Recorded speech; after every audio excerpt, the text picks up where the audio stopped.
Is this working? Yeah, it is working. It's interesting, when I tab out, the game sound pauses, so you can tell when I've tabbed out. How strange. There must be a setting. I was just looking in sound settings and I can't find a... Usually there's like a mute sound if tabbed out, but apparently it just does that by default. Right, so I took a break for a couple of weeks to play Doom Eternal and for the launch of Archaeology, but I'm now going to resume playing Rome 2. I went back and watched most of the previous video, and I need to do something to sort out my horrible wet noises coming from my microphone. But I don't have a microphone stand to set up the other microphone I have, so we'll see whether I can sort something out, but I haven't been able to sort anything out for that today.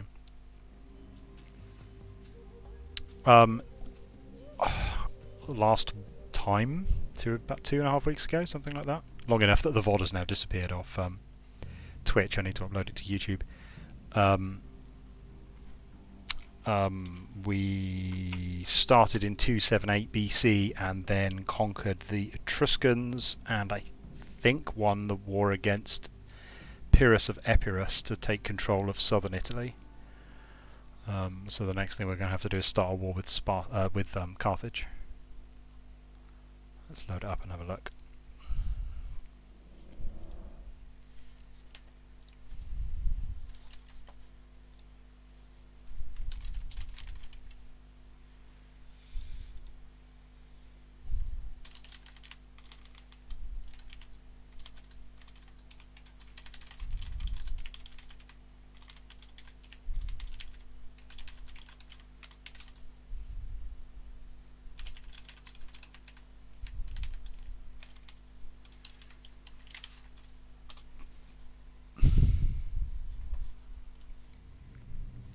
Takes a long time to load.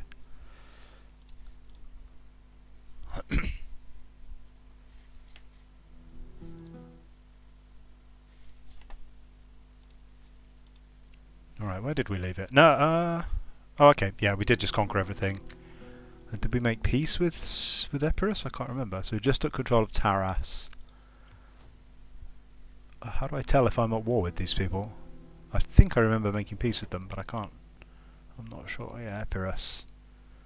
They don't like us. I think there'd be an icon here if we were at war. Maybe they'd like to trade. Hey, do you want to trade? And may Hermes bless your words with No, they don't want to trade. Your deceitful merchants can stay. Syracuse might want to trade. For the sake of friendship that has been, and Nope.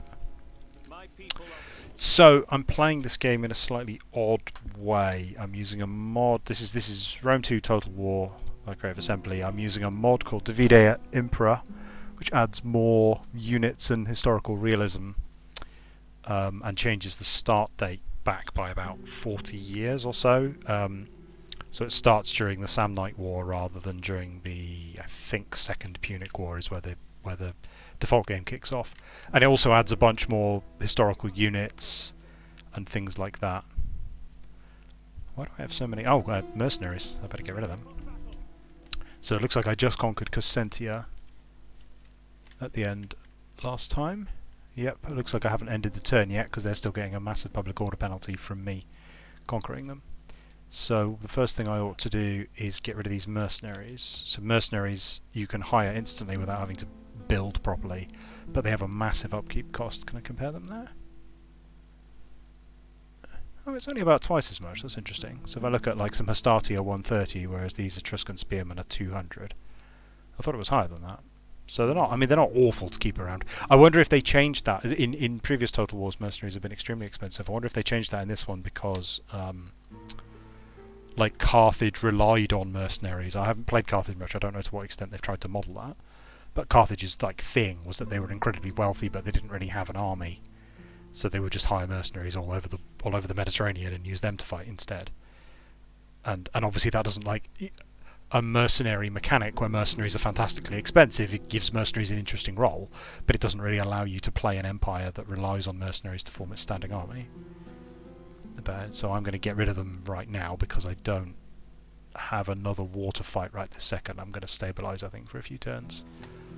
So let's get rid of those mercenaries, and we can always hire some new ones if we need more troops. So they had a special little icon on them. Where is it? Yeah, that little flag with a cross. This flag, I think, means... No, I don't... Yeah, look, it's showing up on some random subset of units. I don't know what that flag means. I wonder if it... Oh, does it mean... So this mod has a mechanic called... What do they call it? Area of Recruitment. Which is essentially like the ability to hire local troops. And I'm using that heavily for my weird play style of the way that I'm recruiting legions, which I'll re-explain in a moment.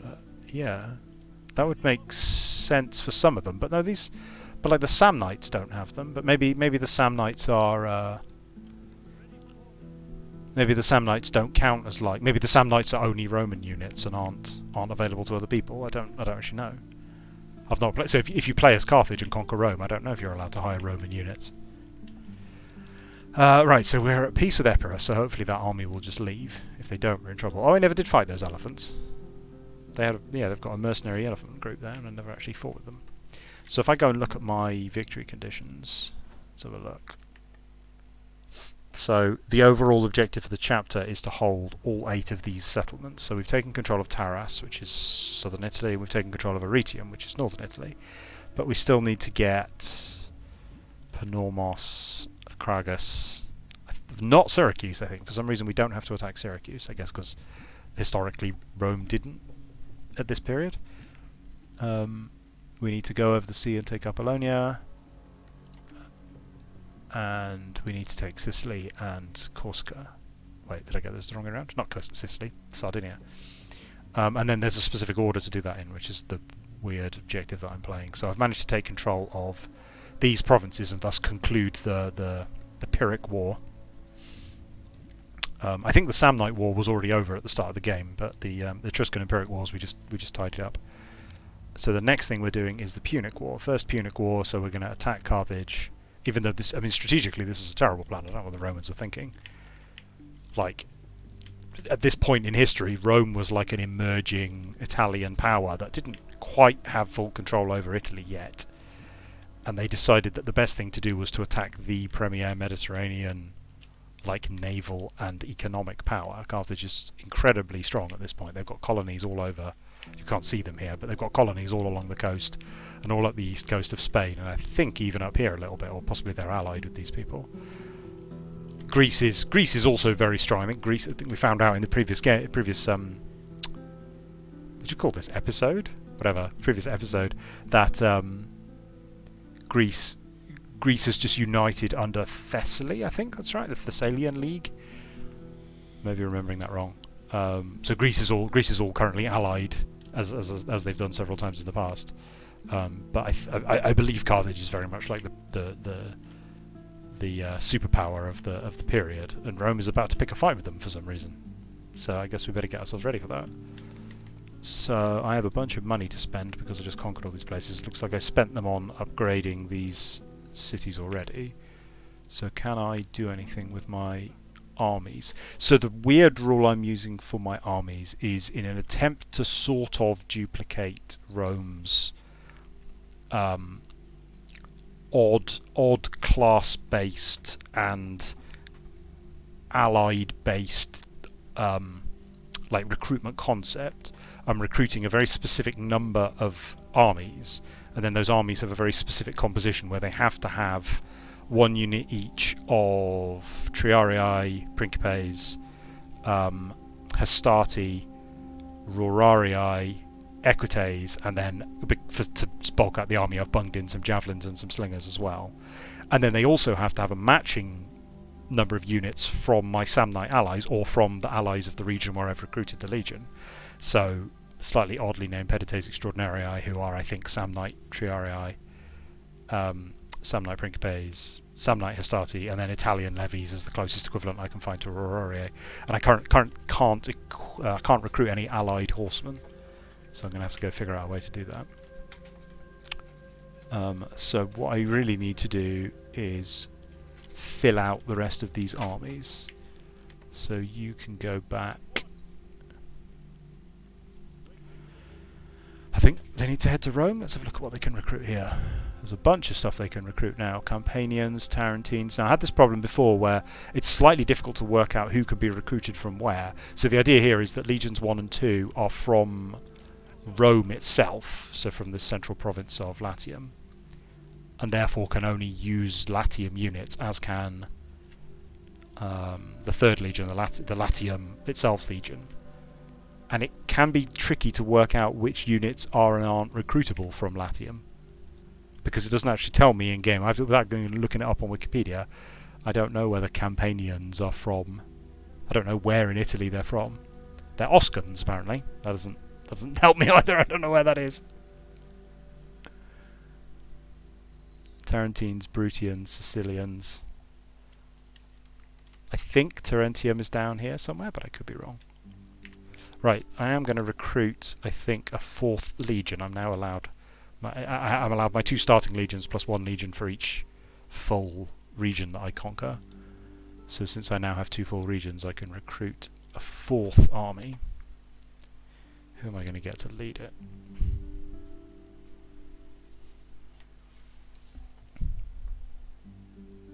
Is anyone talking in chat? I wonder if the stream chat is connected properly.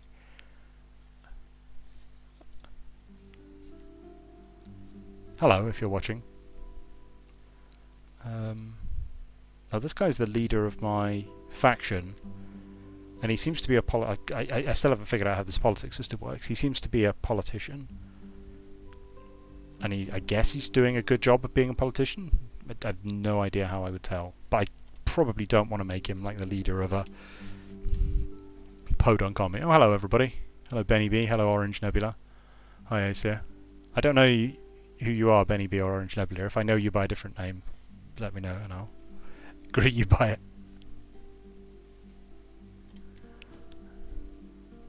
So I could instead hire someone else. How am I? Do I have anyone else in my faction?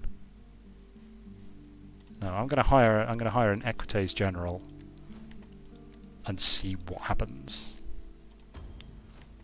That lost me some influence in Rome, I believe. And then right, I've got a whole bunch of stuff I could hire now, but they are specifically going to hire the regular old troops. We got Principes, Hastati, Rorarii, Equites, and then javelins and slingers. There we go, and that gives me the core of a legion, which I'll then bulk out with troops from the Italia region. Is that? I assume that's historically accurate, because this mod takes this really seriously. But it's confusing to me that the southern part of Italy is called Italia, and the central part of Italy is called Latium, and this is Cisalpine Gaul, which we would think is we would think of as Italy, but in Roman times that's part of Gaul. It's just Cisalpine because it's on the Roman side of the Alps. Right, I don't think there's anything else I can do. Do I need to move these armies anywhere? Probably one of them should hang around near Taras just in case we get counterattacked. And I guess you can... Oh, no, they can't go anywhere because they just finished attacking. Alright, let's just end the turn. Oh! This force is an unassigned tradition, Legio 3.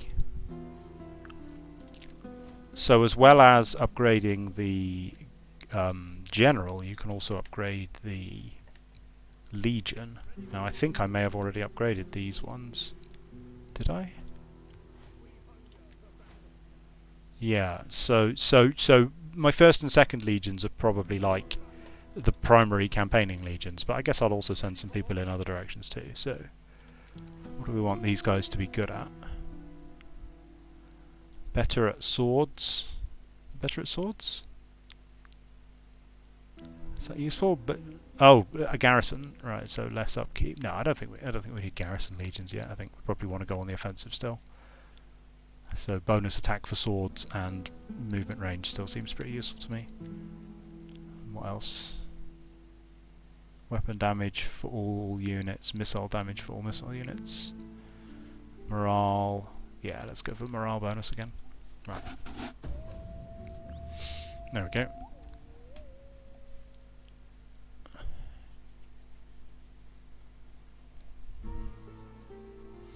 Now we get to watch the procession of like 700 other factions do their thing.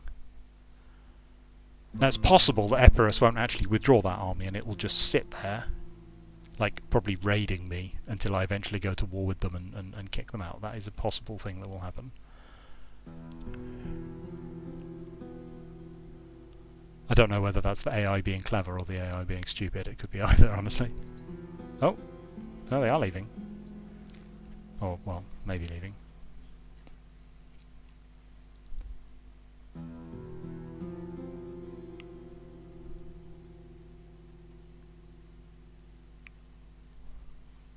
I recognise bits and pieces of these faction names that go past. I sort of either know a couple of them or can sort of figure out who they are, but there are so many little sort of tribal's maybe the wrong word, but like small like Celtic nations that are separate from each other. And they're all, because the ones that end in I think are called that because that's what the Romans called them. Like those are Romanized names, so almost certainly not what the faction itself was called. But I think that may be a mod that I've installed that does that, because I think by default they have like a name in their own language, which I have no idea. Like, I've never heard of that word and have no idea who that nation is then.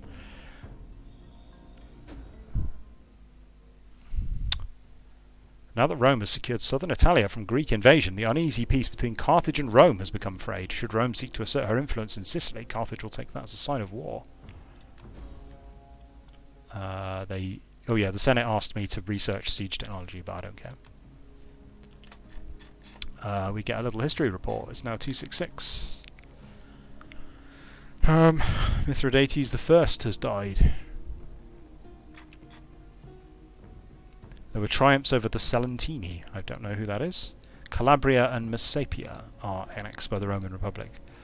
I'm guessing Calabria is an island, but I don't actually know. And King of Pontus has succeeded his father who died. So no major wars happened in 266.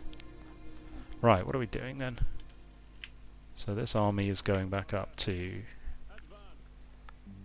Rome to reinforce with some knights. Can we do that from here? Maybe?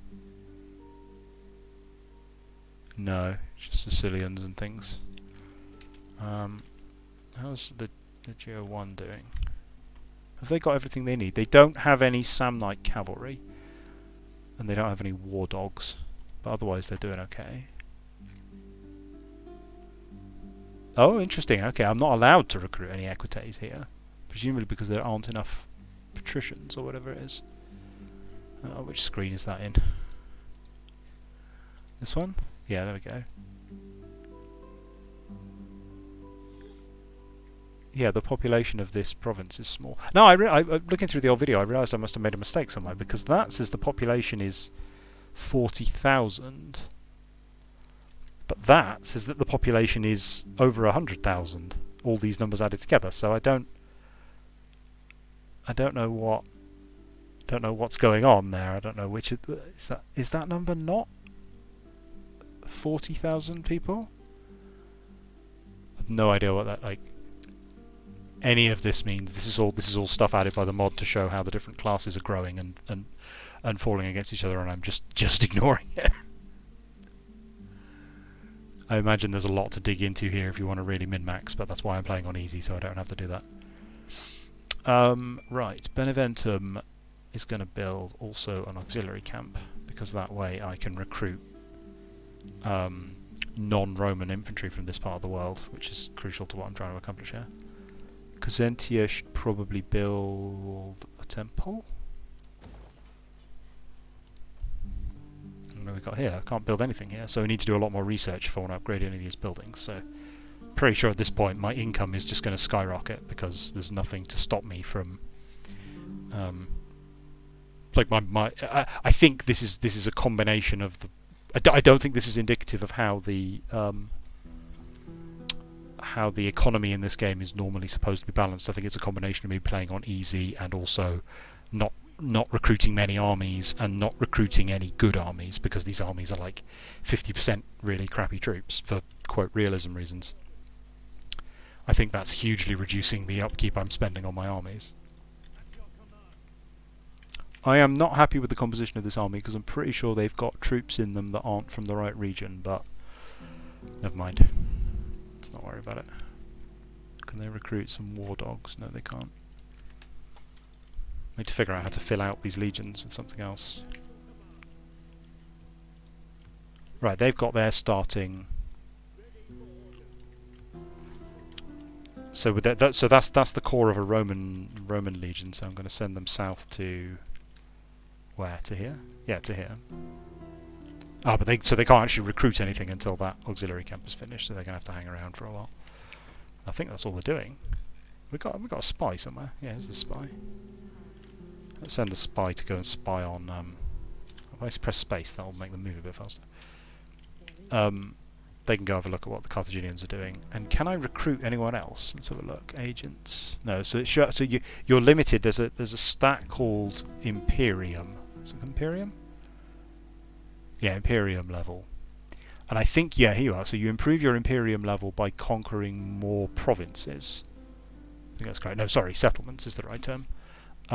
So by getting more settlements, you raise your Imperium level, and that increases these caps. So, right, so I can see I actually only have 1 of 2 governors and 0 of 1 champions. So I should recruit those. Except I can't, right, so I don't have the tech to recruit governors. Can I recruit a champion? Yes, I can. Are these people different in any way? Don't seem to be. Who's got the funniest face? He does. Well, no, he's got the funniest face. Look at him. But we're going to get him instead. So a Roman champion is called a veteran. And they're like a hero unit that can... I think they can wander around dueling people, which doesn't sound like a very Roman thing to do. Or they can embed in an army, and I think that gives XP per turn to all the units in that army. There we go.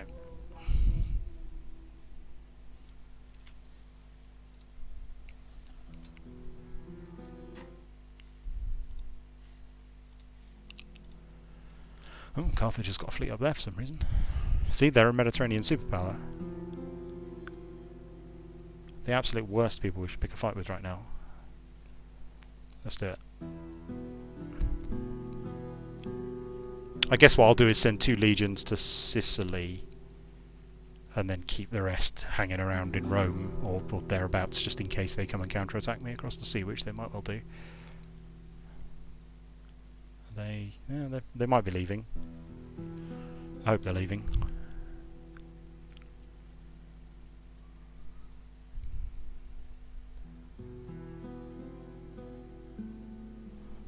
People in this province are very unhappy. Minus 50. That's probably because I, enslaved all the people in the provinces I captured. Hopefully they'll become less sad over time. I think that you get a gradually decreasing public order penalty.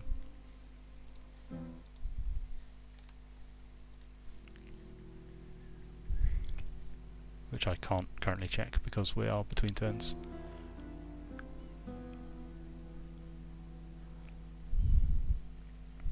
The Veneti want... Okay, so they're offering a non-aggression pact, but they want to charge me 2,700 gold for it. So it's kind of like extortion more so than... It's not exactly a diplomatic deal, it's more like give us some money and then we'll be non-aggressive so that we won't attack you. I think we'll probably don't want to just pay their money for the sake of it.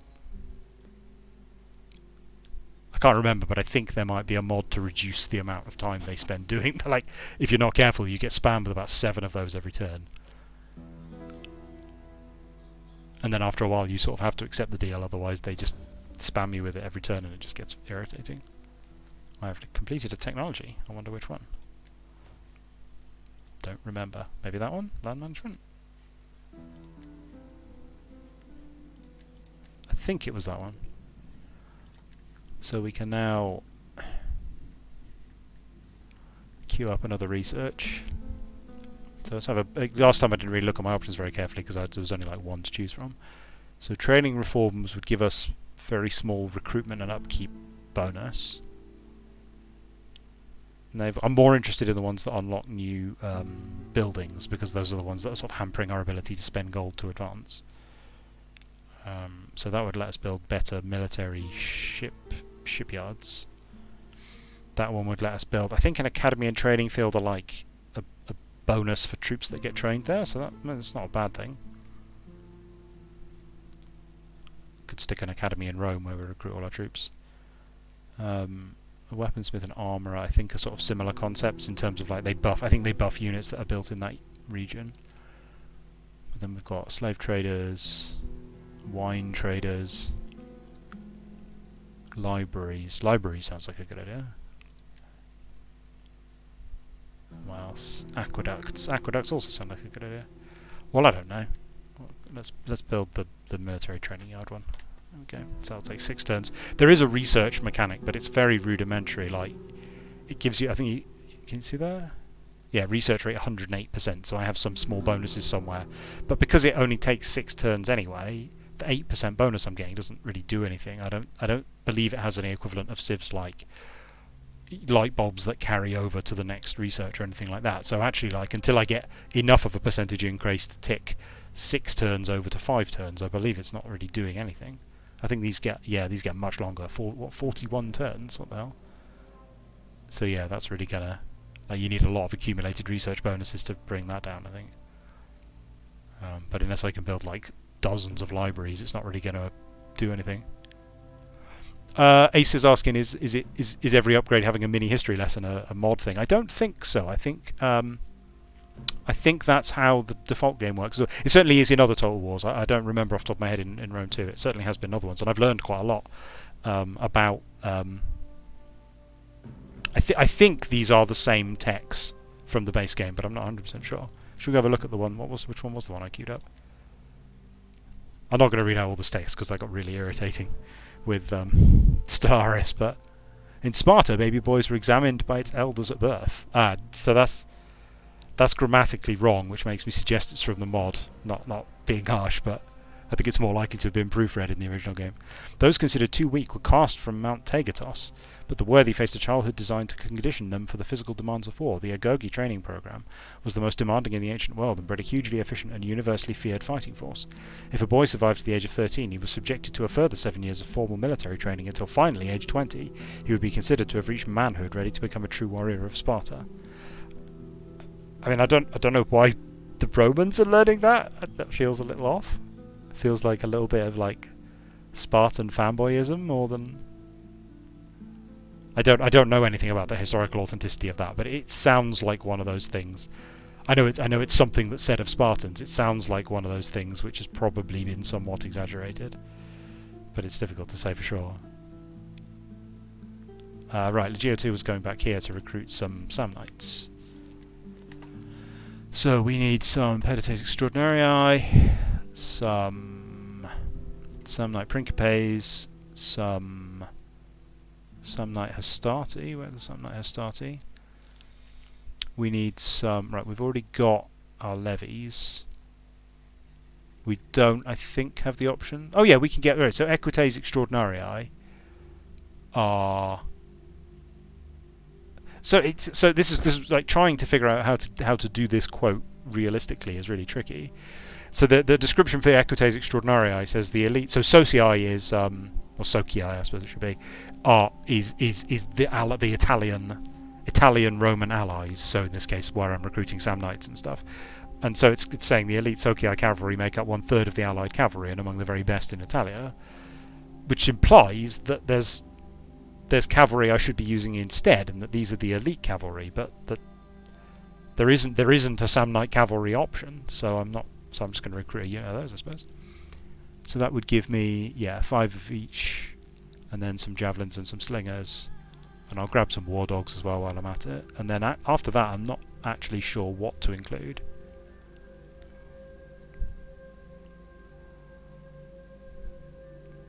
I think that's probably it. I think I won't add any more than that. My veteran, I suppose, can just go embed in them. So he is now, I think, giving them XP, giving them a small amount of XP every turn, which should help to train them. Oh, what was the? Where's the? Where's the news thing? There it is. Right, what happened in 265? Hello, Di. We're back in Rome. King of Sparta died. What happened here? Antigonus II defeats the Spartans and kills the King of Sparta near Corinth. In Italy, Hiero II threatens to renew his attack on the Mamertines. So, although I've taken control of Italy, and that's kind of fairly historically realistic, my understanding is that in game mechanical terms, it was much more like the cities had become vassals to Rome. They weren't, they weren't owned or part of the nation in the modern sense. They were much more like they had sworn to provide troops and money to Rome. And it was only much later that the sort of idea of extending the nation state to those cities really happened. I think there were provinces which were sort of culturally Roman in a meaningful sense, but the other major cultural powers of the region. So in the mechanics so this game does support the idea of vassalizing a nation. If you conquer their last city, you can force them to become your subject.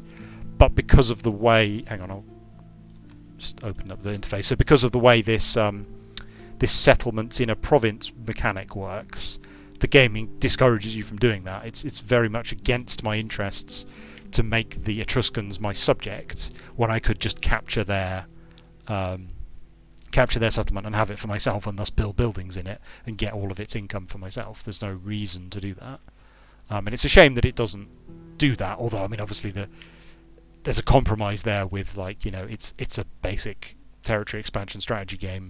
It's nice and simple to understand that I control all of this territory. Sorry, so where were we? So in any case, even though Rome now basically controls Italy, apparently there's still war going on with the Mamertines.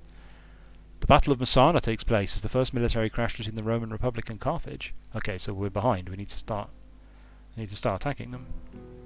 Oh, I'm getting a food penalty. Why am I getting a food penalty? Etruscan city of Volsinii was brought under Roman control, and the Archimedes screw was invented. That's good. The the Greeks are still very much culturally dominant at this stage.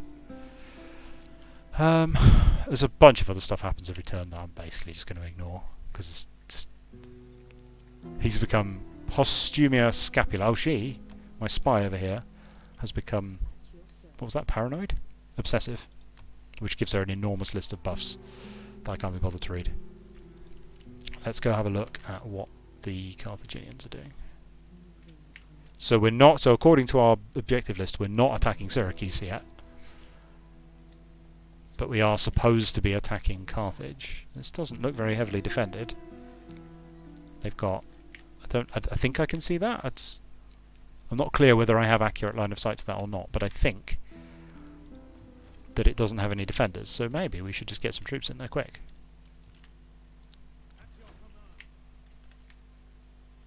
Is that the 1st and 2nd Legions got the same number of troops?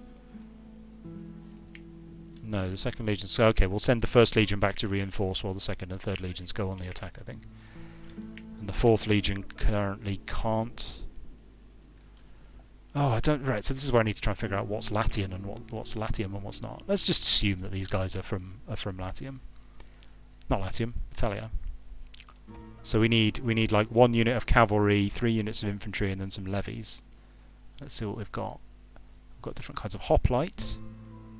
Loads of different kind of hoplite. Alright, well, why don't we make this like a hoplite army then? Get a bit of flavour in there.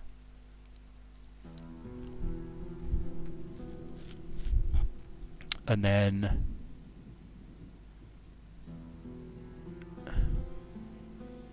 have we got some Tarentines in here? Yeah, let's get some Tarentine levies there. And then... I think that'll do for now. Oh, they don't have any war dogs. No, because the auxiliary camp's not finished yet.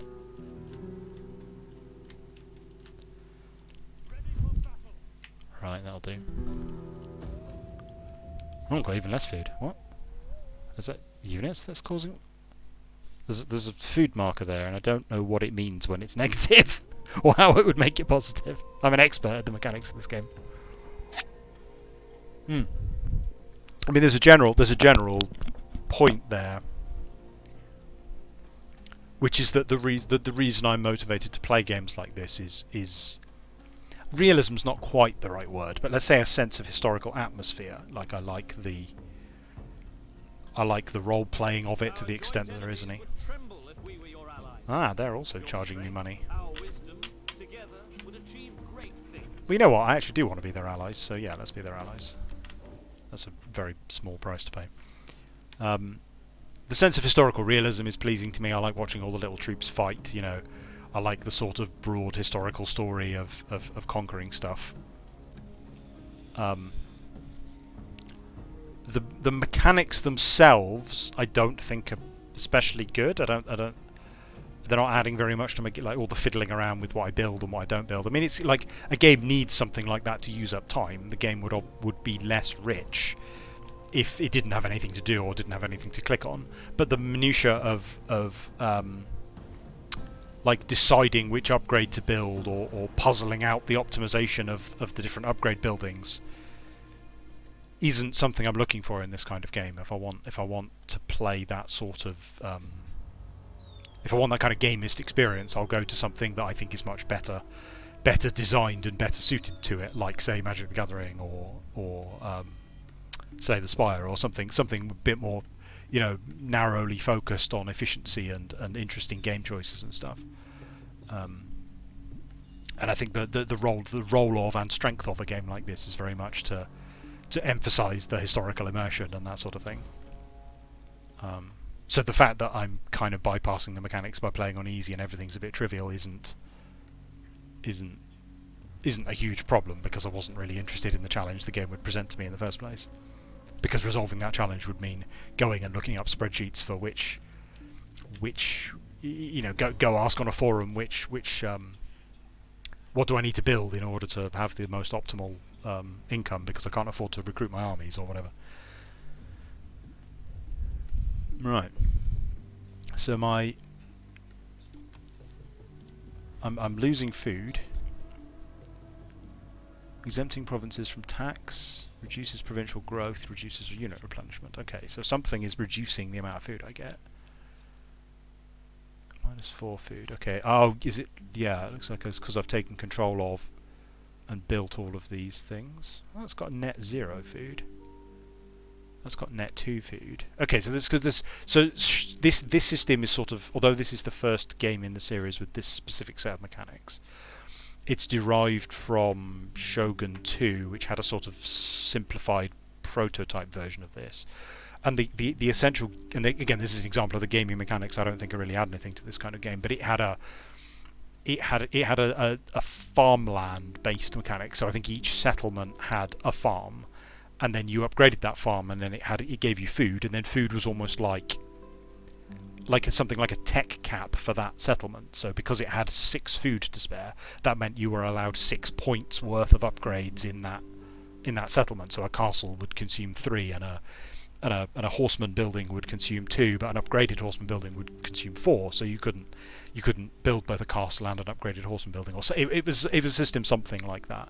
And I think this is a sort of similar concept to that, where if you look the distinction is important between a province capital. So Taras here is the capital, and Beneventum and Cosentia are just settlements. And it looks like their settlements produce food. So the main settlement building produces food, whereas the capital settlement, at least, it costs food. So it's distinguishing there between sort of a serious urban area. It's essentially saying this is an urban area and this is a rural area. And I mean, that's probably not exactly historically accurate. I doubt that in the whole of southern Italy there was only one serious urban area, but it's a good approximate simulation of the idea that an urban area could be supported by surrounding rural areas, and it sort of feels right, even if it's not strictly accurate, that Rome is consuming food, and then the surrounding settlements are providing food. I mean, you could, and I think the way that balances out in a lot of games like this, especially, so in something like Civ, your food income is per city. I don't think there's a way. Oh, sorry. You can set up trade routes in the modern Civ games, but they don't. They don't exactly allow you to transfer food from one city to another. So cities control the land around them and are strictly reliant on the land around them for food. In space strategy games, modelled on Master of Orion 2, it tends to be the case that you can have food-producing worlds, food-positive worlds and food-negative worlds, and then some system that may be automatic or may not be that transfers the food around your space empire, which is actually kind of how Rome works. And so, like, often you'll have a transition where, like, a frontier world will be able to fairly easily feed itself, and then as it develops, it will gradually become like it'll become very food plentiful as the population expands, and then as you build more like non-food producing buildings like science labs or mines or that sort of thing, the amount of food being produced relative to the population will plummet, and eventually it will become food negative. And so at that point you have to expand and find new sources of food, which is that's a really nice model, and I think that's very much how Rome worked. Like Italy, Rome in particular, but as far as I know Italy in general, became essentially food negative towards the start of the Roman Empire, the imperial period of Rome, and so they had to go and take food from everywhere else, basically, and like, so the control of Egypt was really important. Can't even see Egypt, can I? Where is Egypt? It's all the way down here. The control of Egypt was really important in imperial Rome because, in game terms, it had an absolutely enormous food surplus, which the Romans then basically stole and took to Rome to feed the Roman people to stop them from revolting due to lack of food. But I think in this, like, a province is ultimately self-sufficient, and you have to balance it, I think, with that in mind. So I could, if I'm food negative, I could switch that out for something that produces food. I'm not sure I actually need a supply pit. Yeah, they say, yeah.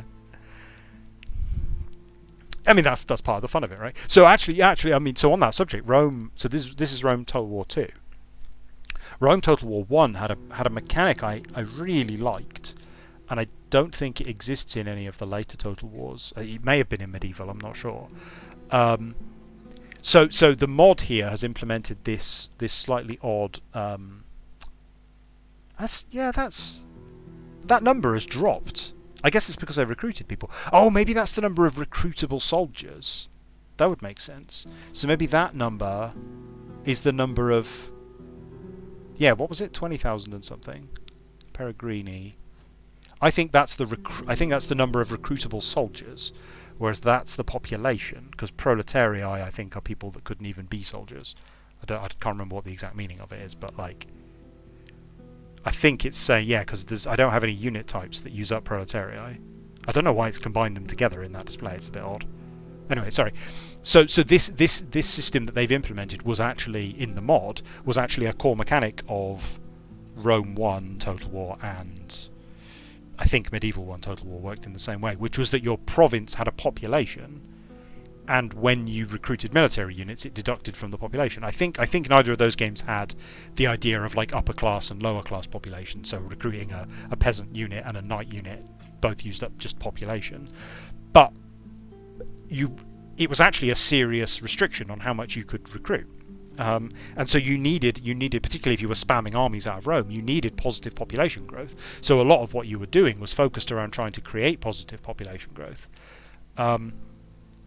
But then eventually, because the population grew essentially exponentially, like the more people there were, the more births there were, therefore the higher the population growth.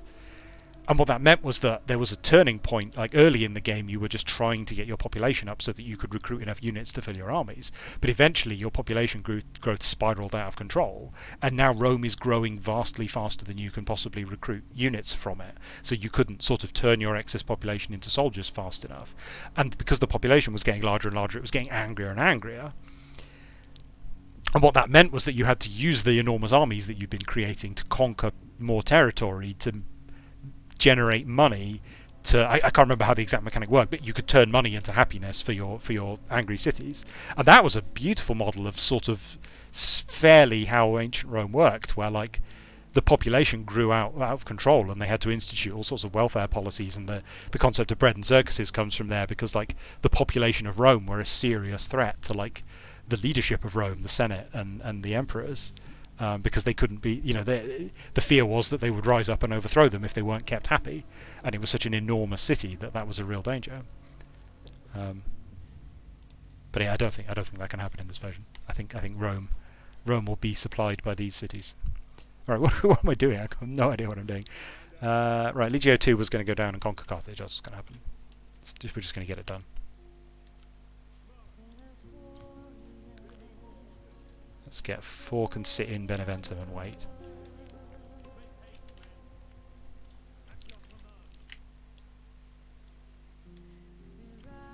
One is going to go back and recruit some war dogs or something. And 3, which I think probably has slightly the wrong mix of units here, but let's not worry about it too much.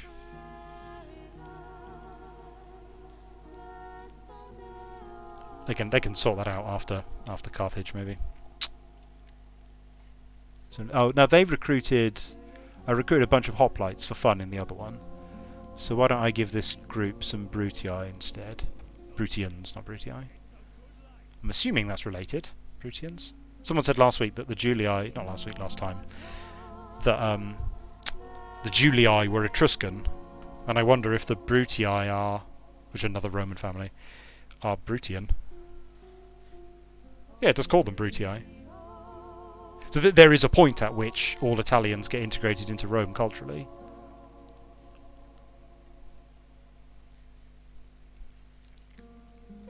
I think these guys should have some Lucanian light infantry, because why not? There we go. Right. Oh yeah, I haven't actually done anything about my food shortage. Taras, right. They've got a public forest, so we could turn this into something that provides food. A delicatessen, yeah, obviously. That's what we need. What? Are there any other options? Cattle trader. Yeah, let's build a delicatessen. That'll sort the food problem out.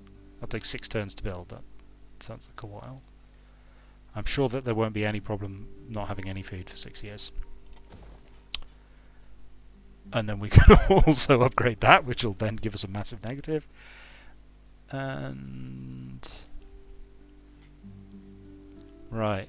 Now I need to decide what kind of... there's loads of different temple options I can build. I was probably going to go for Shrines of Minerva, which increase the research rate, because if I can spam them everywhere, then I'll be able to research things more quickly. The other option would be Jupiter, which more quickly produces Latin cultural influence.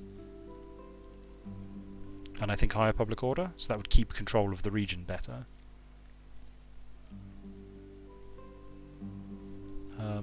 Oh yeah, I need to look at the happiness in this region as well, so let's have a look.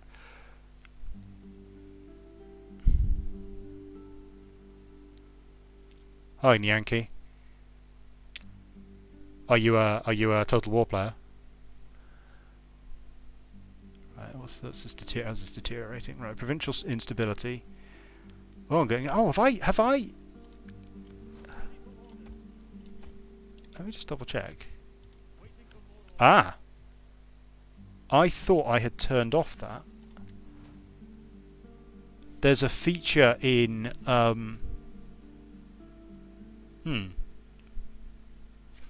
this one's also... There's a feature in this mod that makes garrison armies reduce public order rather than increasing it.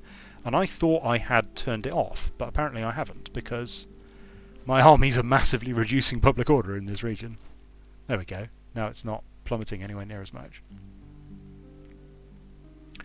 Yeah, so it's interesting to have someone who actually knows the game well here, because I'm sort of role-playing in a sense and sort of refusing to use good units on purpose.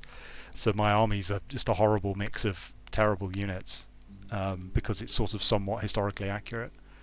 So I'm playing on easy in order to accommodate that.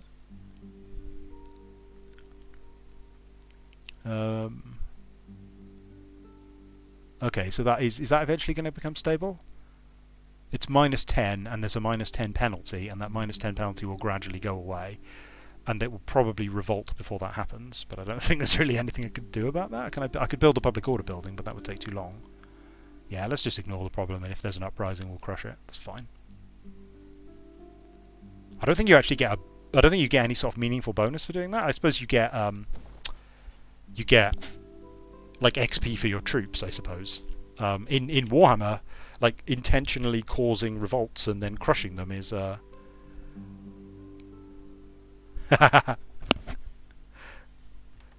intentionally causing revolts and then defeating the revolting armies is actually a really important, powerful strategy, especially for some factions. Like if you're playing Skaven, it's the only way you can feed your population a lot of the time, because Skaven have like a food mechanic that's incredibly difficult to satisfy. And I think you're supposed to satisfy it by ruthlessly expanding, but the game is much... Well, I don't want to say too hard, that's not right. It's not balanced in such a way that you can ruthlessly expand continually to feed the population. So the practical solution that players have come up with is, because you get food for defeating enemy armies, because you eat the survivors, they just intentionally provoke rebellions and then put down the rebellions in order to feed their population, which feels that's a bit distastefully gamey to me, to be honest. Which is kind of the point I was making earlier about, like, I don't especially enjoy this sort of game on a harder difficulty.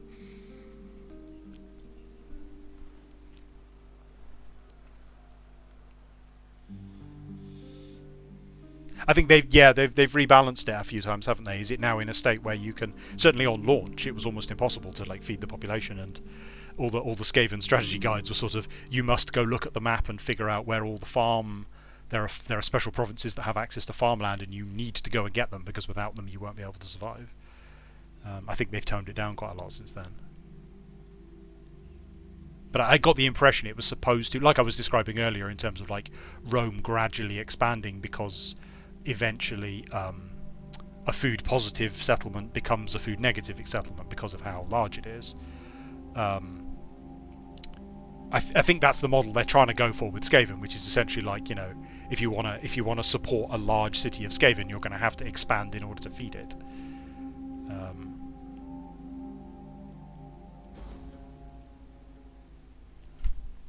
Oh, Posthuma Scapula has been found again. I've still got a food shortage. The food shortage has gone down now. What? We're less short of food than we were last turn for some reason. I don't know why. Is that this city being angry? Is that what that is? Or is that just them being... Maybe that's just them being really productive. I imagine that's because the happiness score is so low. In which case, possibly we shouldn't march all of our armies off. Let's send the 4th Legion down here to take control of them. I don't know whether the Romans... You know, like, so if I'm... My premise is sort of that, like, all of my legions are made of Romans, except they also have recruited 50% of their number from local allies. I don't know if the Romans did that thing that nations tend to do, where they send troops to the other region. Like, you know, if I was going to recruit... if I wanted an army to garrison, you know, Sardinia and keep it under control, I should recruit people from a different part of the world and send them there rather than using local troops. I don't know whether the Romans did that. Seems like a good idea. Hi, Big Daddy.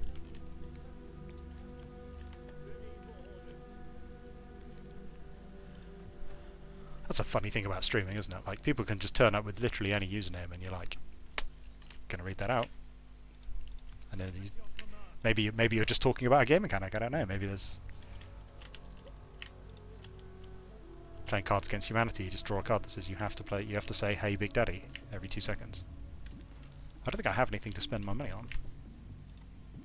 Oh, they've got... Actually, no, they've arrived in Rome, so they can recruit. What was I coming here for? War dogs.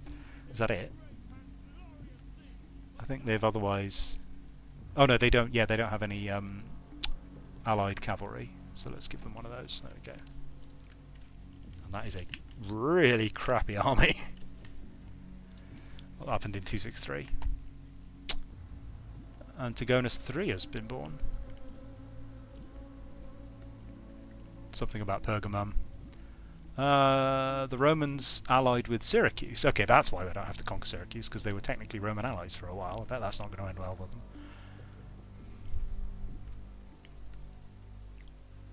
And they remained loyal to Rome. Romans are bastards. I'm not sure if I've mentioned that, but like they like made peace treaties with people to keep them busy until they decided later to then conquer them. Which is, I mean, very much like a player, right? I think that's why some of these strategy games work really well, because you're like, I'm going to be a total backstabbing bastard who makes peace with nearby enemies so that I can take time conquering someone else, but with my ultimate aim of controlling the entire world, which is more or less how Rome behaved the entire time.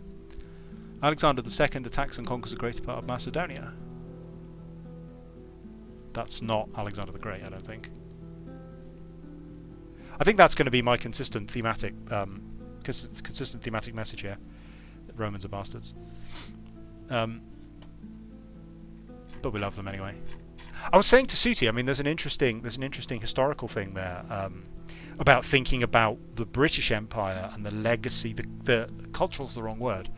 Almost the moral legacy of the Roman Empire left on the British Empire. So one of the things that sort of nationalistic British people will say is something like, India is better off for having been colonised by Britain. And I imagine you can find some Indians that agree. But for the most part, I think the sentiment in India is no, we would rather you didn't ruthlessly exploit our country. Yes, you did bring us some forms of industry and education and did build some roads, but actually you sort of enslaved the people of our country and ruthlessly exploited them and extracted the wealth of our country for quite a long time, and we would have preferred you not do that. And I think the reason why Britain sort of, despite being now relatively modern, relatively progressive nation by sort of historical standards, still can have that attitude that actually the British Empire was a net good, is because when we look back at history, we think of the Roman Empire as net good, like to the people of southeast England who were conquered by the Romans. It was horrible. Like, the Romans are bastards, and they came in and murdered them and stole their stuff and set up cities in their country, and I'm sure extracted a lot of wealth and sent it back to Italy, because that's what the Romans did. But when we look back as modern Britons, it's gone black. Why has it done that? Oh, it's fine. When we as modern Britons look back on the history of Rome, we think of it as with fondness. We talk about what have the Romans ever done for us, and that's the Monty Python joke, and we talk about Roman roads, and we talk about Roman baths, and we talk about Roman education, and we talk about how wise the Romans were to import Greek education, and we ignore the very, very real human cost of the conquest for the people at the time, because 2,000 years later we can look back on it and say, well, we think actually our country benefited. And I'm sure that must have had an impact on... yeah, exactly. They were awful tyrants, but the cultural legacy of Europe is to look back on Rome with fondness. No one, to my knowledge, no European country. I can't speak for like Eastern Europe, but none of the what we describe as like the Western world looks back and thinks of Romans as being bastards. We look back at, like, the Romans like to put about propaganda about barbarians and Philistines and things like that. No, Philistines is a biblical one, isn't it? But you know what I mean. Like, the Romans didn't like certain groups, and we sort of inherited those almost racist epithets. So we look back on the Germans as bad and the Romans as good, because that's how the Romans thought about it.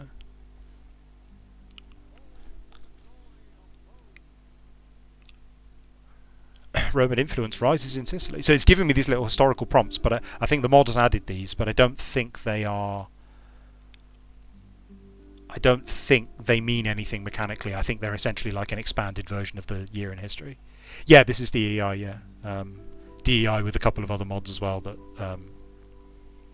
change the... playing on easy, I've got easy mode installed and 1 turn per year and stuff like that.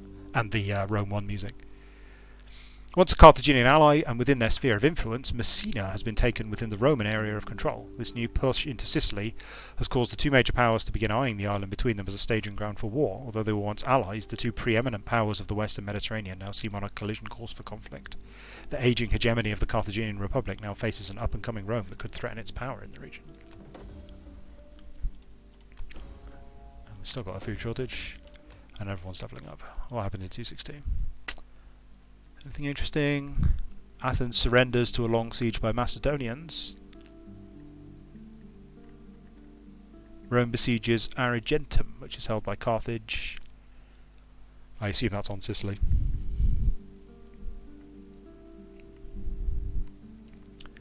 Right, well we're trying to keep up with history, but we're not doing a very good job.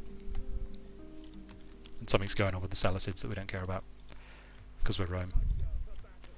Is there going to be a rebellion here? There probably is. Let's hope the 4th Legion can put it down. The 2nd Legion are moving incredibly slowly for some reason. Oh, and they're not reinforcing because there's a food shortage. That could be a problem. I'm sure it'll be fine.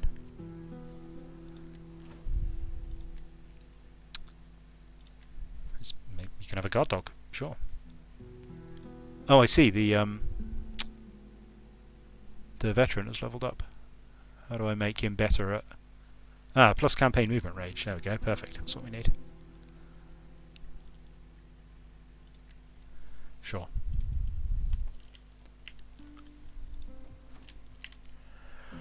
So I need to decide, am I going to... So I could swap out...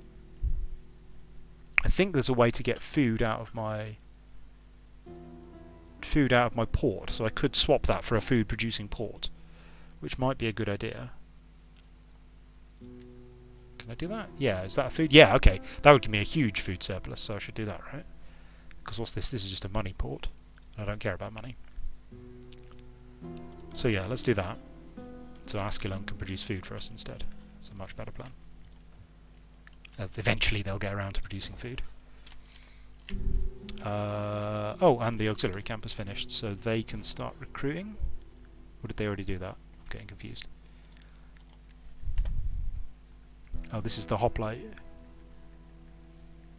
This is the Hoplite Legion. Do I have enough levies? Yes. Do I have enough troops? Yes. Oh, there we go, that's my legion.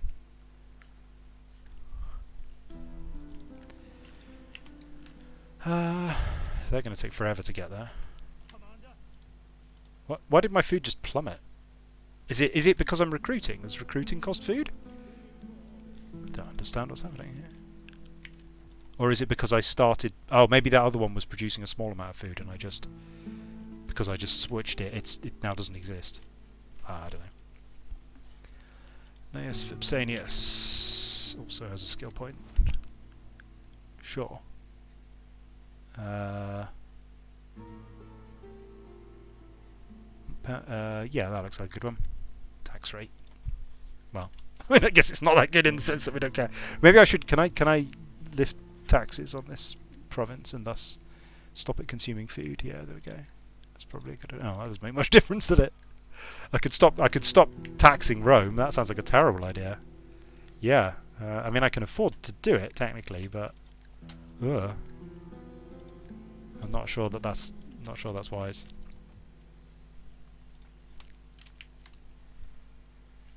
I can't remember. I don't think I played Clan Eshin. I played Scryer. I played Clan Scryer just for a little bit.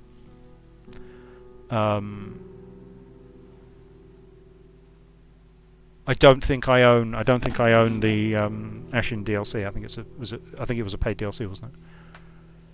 I'm fond of Deathmaster Snitch because that was one of the miniatures I had when I was little, the original Deathmaster Snitch model, which I drew a picture of in my art class, and I had to point out to the teacher that the weird big lump of unrealistic looking blood that was dripping off the sword was actually on the model and not me embellishing it.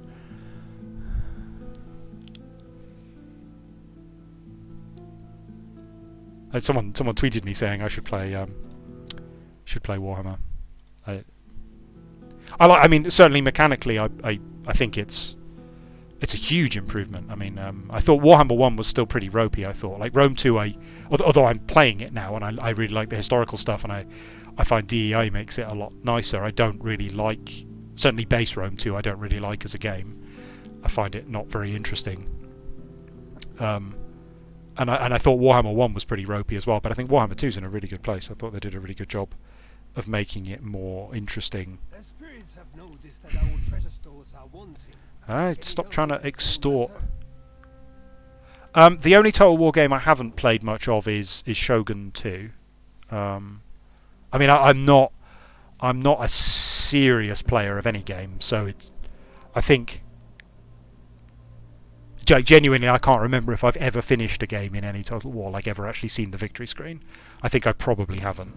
and I think it's very rare that I've seen a victory screen in any strategy game. So I'm sort of at the serious casual end, where I've sort of tried all of the factions and played to the late mid game with probably most of the factions in most of the games, but probably never actually completed a game, if that makes sense.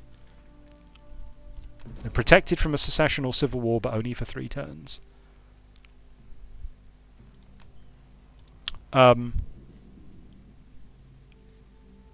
That sounded intimidating. I wonder if it just always tells me that, or if it's saying there is a risk of a civil war, but is there any indication that there's going to be a civil war? I don't think so. There's a reasonable amount of political balance here. The nobles aren't doing very well. Maybe we should try to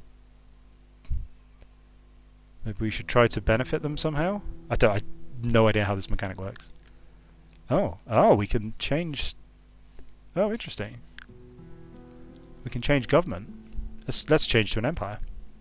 Not allowed to do that. Not Imperium level 5. We can change Rome. We can change Rome to be a kingdom. That's really cute. It seems somewhat easy to do. I mean, I'm sure this will, whatever these penalties are, will completely destroy us. I don't know what loyalty to parties means, but I imagine it will trigger a civil war.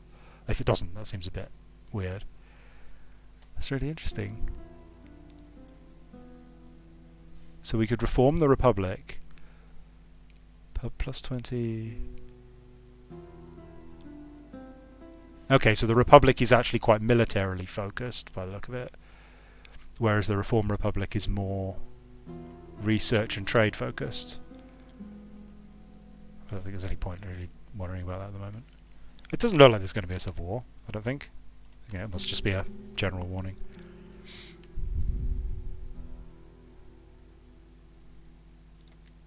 Alright, what happened in 261? The Romans, determined to win control of Sicily from Carthage, build a fleet. War. Romans in boats, that's a terrible plan. And Seleucids and Macedonians have made peace. Right. We might need to send the First Legion in as well, because I think the Second Legion might get badly beaten up, but let's find out what happens. And these guys are like standing outside Taras going, oh, their public order is now positive. That's good. They'd actually be happier if we moved all the armies out. I think that's a mod mechanic. I don't think that's in default Rome 2. But I think the idea that military units increase happiness or public order or whatever the mechanic's called, I think is a good one, because it gives you something that you, the player, can just directly control that has a meaningful cost to you, because military units have a meaningful cost, and not being able to use them on the front lines or whatever has a meaningful cost. And it's intuitive that you could send your armies to put down rebellions. So I think in pure game mechanic terms, I think it's a good thing to be able to keep public order up by devoting military units to that.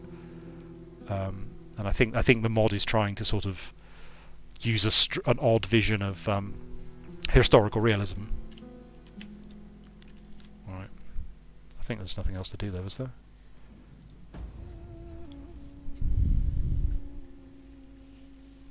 We're going to have a massive pop.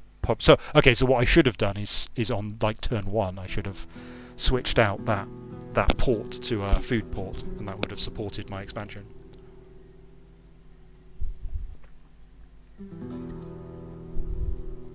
The part of the reason I'm playing this is so we have a bunch of people on our official RuneScape Discord server talking about one of them. I think there's one person is making a Rome 1 Total War mod for RuneScape. The reason he's working in Rome 1 is because Rome 2 apparently you can't mod the map, so he's modding the map. We also have a couple of people who are trying to remake Armies of Gielinor in various formats. So I spend a bunch of time writing for the game. I write I'm quite interested in like the military history of the God Wars and trying to give it a sense of historical authenticity, which is part of what I'm looking for from a game like this, you know. Don't think any of the guys working on that have come to watch. I did link it to them, but maybe they're busy or not interested.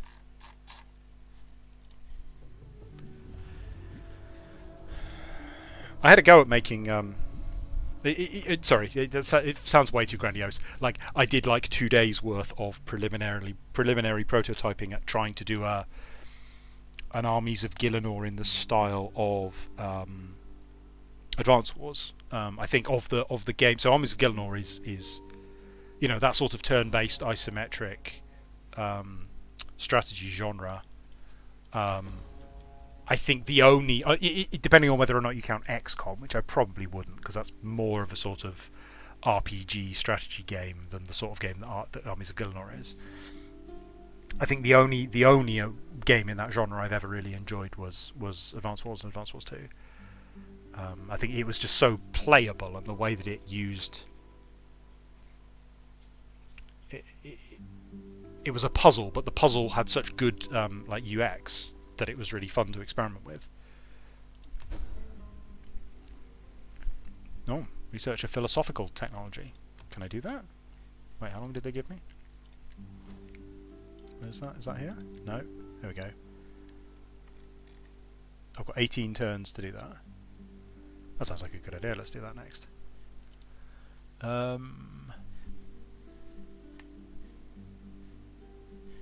Right, what's actually happening? These guys still haven't left. Yeah, this is what I thought they would do. They're just hanging around, causing trouble with their elephants. Are they giving me a... They might be giving me a public order penalty, actually, just being here. Is raiding a thing in Rome 2? I don't know. It's a huge deal in... Let's have a look. Yeah, it is. So I could be raiding. I don't think they are raiding, but I'm not sure how I would tell. Do they have like a thing? Yeah, stance none, so they're not raiding me. But they are foraging for food, which is giving me -1 food. What are they doing? Yeah, they're doing the same thing.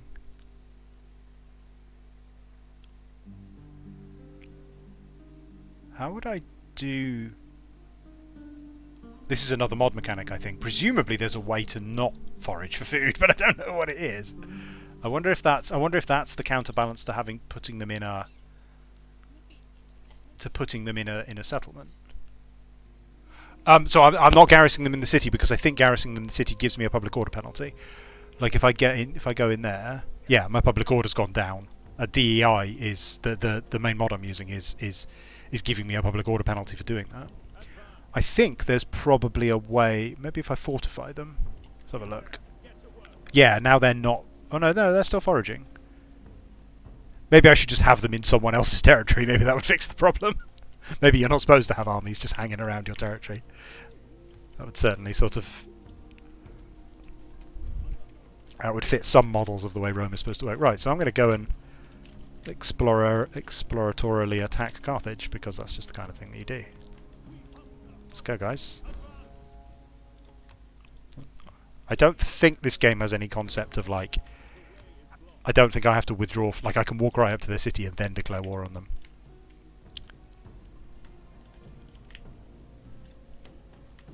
Anything I can upgrade?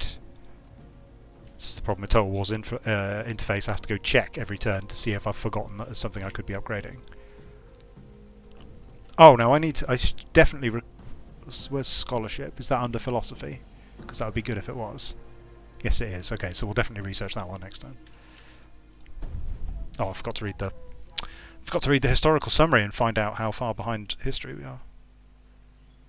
I think I'm playing with 1 unit per turn and sorry, not 1 unit per turn. One year per turn.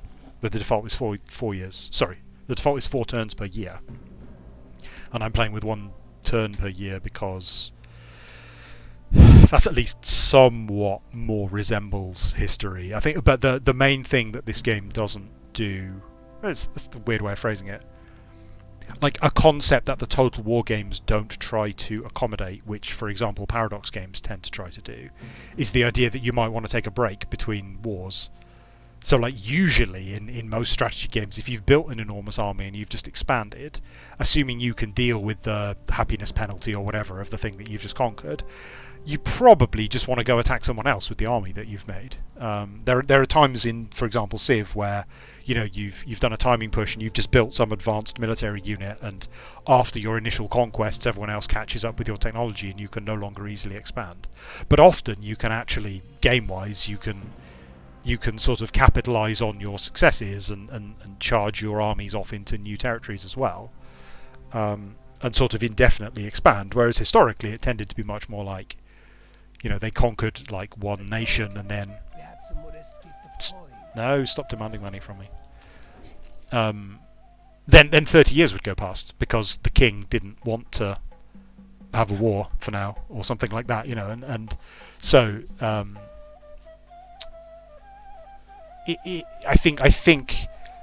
So I don't know the Paradox medieval games very well, but in Crusader Kings you can't usefully attack someone unless you have a legitimate claim, and organising a legitimate claim can take quite a long time to do.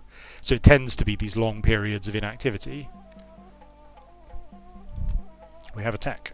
Oh, let's read the real report before I forget. The Seleucid king starts the Second Syrian War.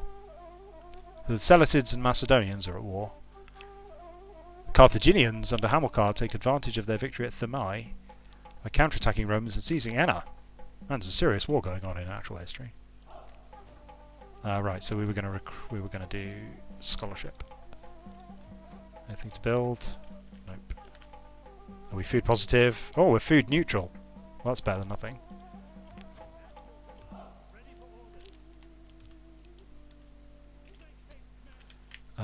Right, I am going to save before I attack Carthage, just in case it all goes horribly wrong and the game ends here, because I don't know what I'm doing.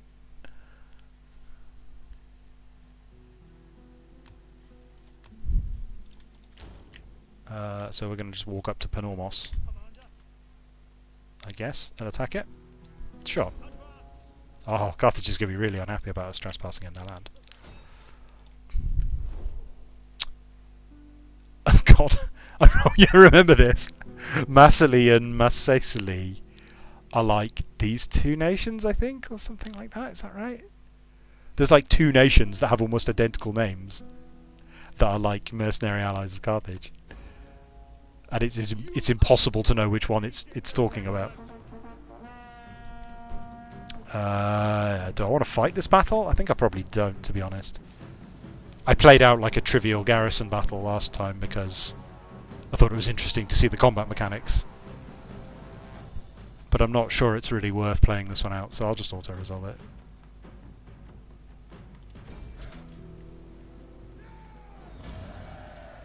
And we will... How many slaves? Yeah, loads of slaves. Let's just screw everything up and burn the city to the ground. Except not, but almost. Hi, Lepatriodu. Lepatriodu. Ah, now I'm a level 3 Imperium. Is that right? Fantastic. Oh man, we've broken everything. Convert to a Roman village. Convert, what's that, a fishmonger? Oh, good plan. More food. Definitely need that. And convert to an auxiliary camp.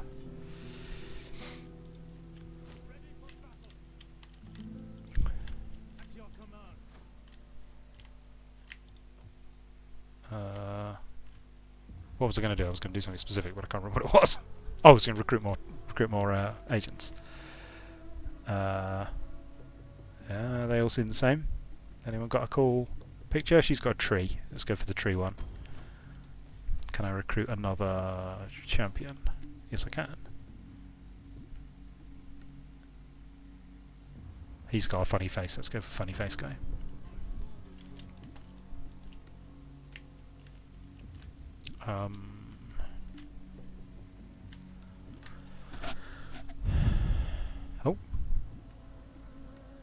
Oh, we can have another edict as well, right? So unlike in Warhammer, and I'm pretty sure in Warhammer and Warhammer 2, you can every province you control, you can issue an edict, which is like a a positive bonus for controlling the whole region. But in Rome, you're for some I'm not sure why. I don't the limit doesn't really seem to serve any purpose, but you're limited in the number of edicts that you can issue. I don't know. I mean, I'm always intrigued by what a mechanic like that is supposed to accomplish.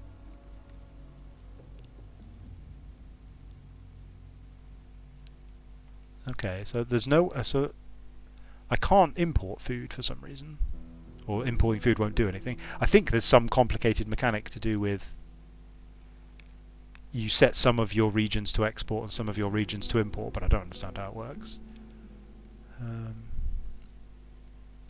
There isn't a way for me to just choose a bonus to food, so I guess I'll just tax harvest. What else was there to do? Gaius Fabricus Licinius Monocularis. Well, I imagine that's one of these generals. We hunger for battle. Yeah, there he is. Oh, he's leveled up. Is that good? I have no idea what any of these abilities do. Let's go have a look.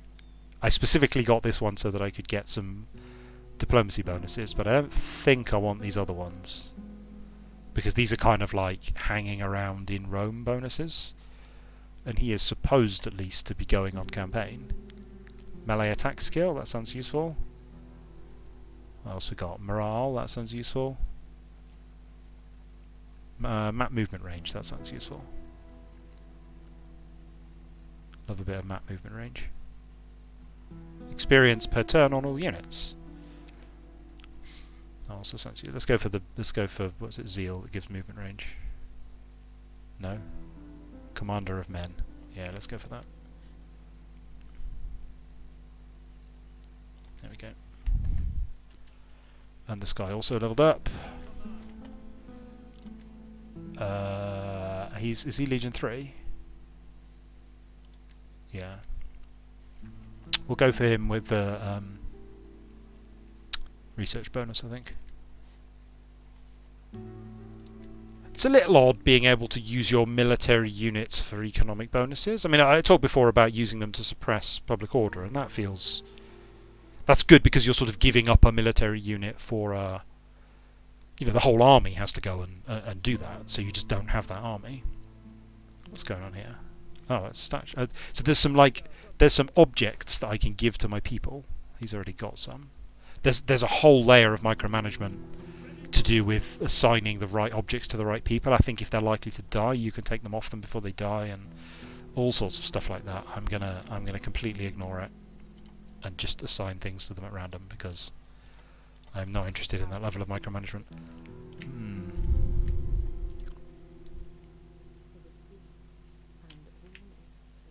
Send my spy over to go see what's happening in Carthage.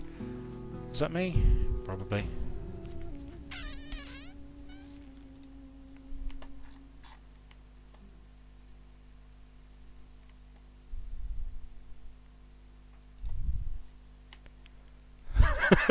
Percy, are you watching now? Percy's just messaged me on Discord saying, "You made me look like an idiot because I didn't realise I was watching Total War." And my flatmate said, "Why are you watching Total War?" And I said, "I'm not. I'm watching Rome 2. It does say it in the stream description and the category. Although it didn't last time I was streaming it, to be fair, because I didn't update the title or category correctly. Oh. Yes, I would love a trade agreement, and that reminds me to go check everyone else's trade agreements. Ugh, trade agreements are the worst.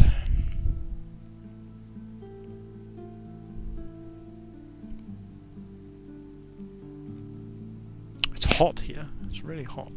It's going to get hotter. We're all working from home, and like, I don't have air conditioning, so it's really painfully hot. I had to turn my we had a big design meeting earlier.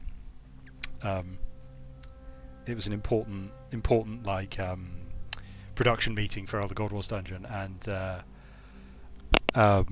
I said I joined the meeting, and I said like, I haven't got my camera turned on because I'm not wearing a shirt because it's really hot in my room.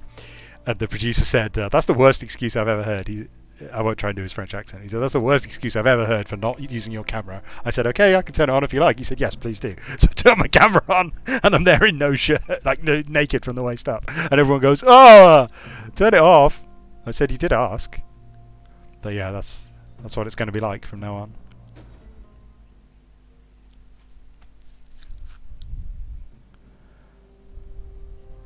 Hi, Percy.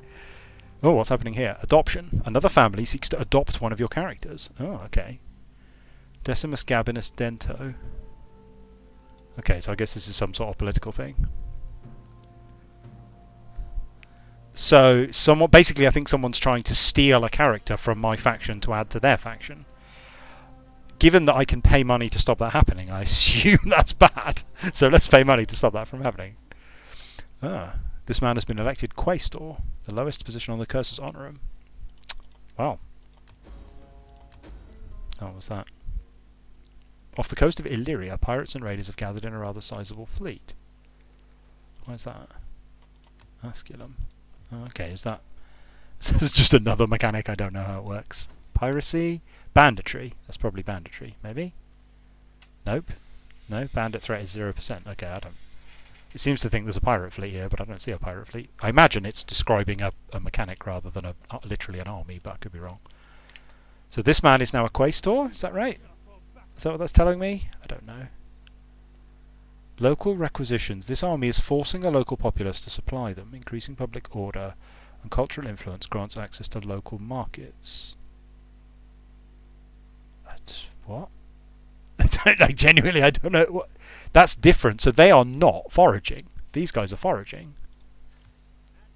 Or are they... Oh, no, now look, they're doing local requisitions now.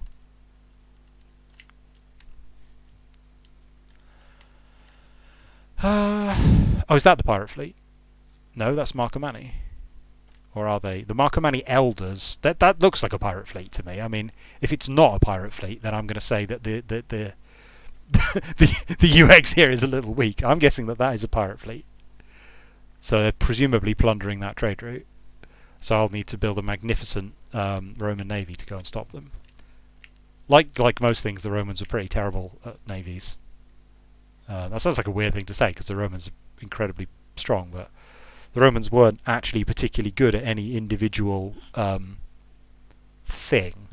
They were spectacularly good at breeding and recruitment and recognizing and taking the accomplishments of those that they conquered. Like, they were fantastic at all of those things, and that's essentially like the secret of their long-term success. But they weren't actually very like legendary anything in particular. We have this image now of like the Roman legionary being the elite soldier, but like their genuine strength was like being able to make roads and stuff. They weren't actually particularly dominant on the battlefield. Alright, these guys are all really badly wounded.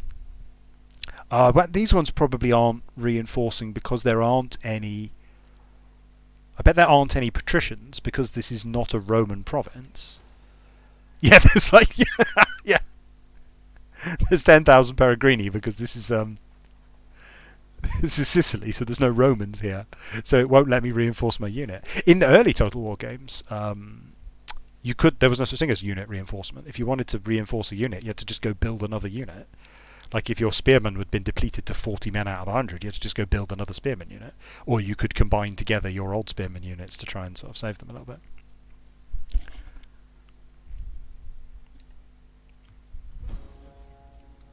Oh yeah, Doctor Who. Yeah, I think I remember that one. It was the Pandorica, wasn't it? They called the Romans the ultimate military force in the universe. Yeah, Doctor Who's full of that kind of shit. I can't stand it. It's like Doctor Who has this. It's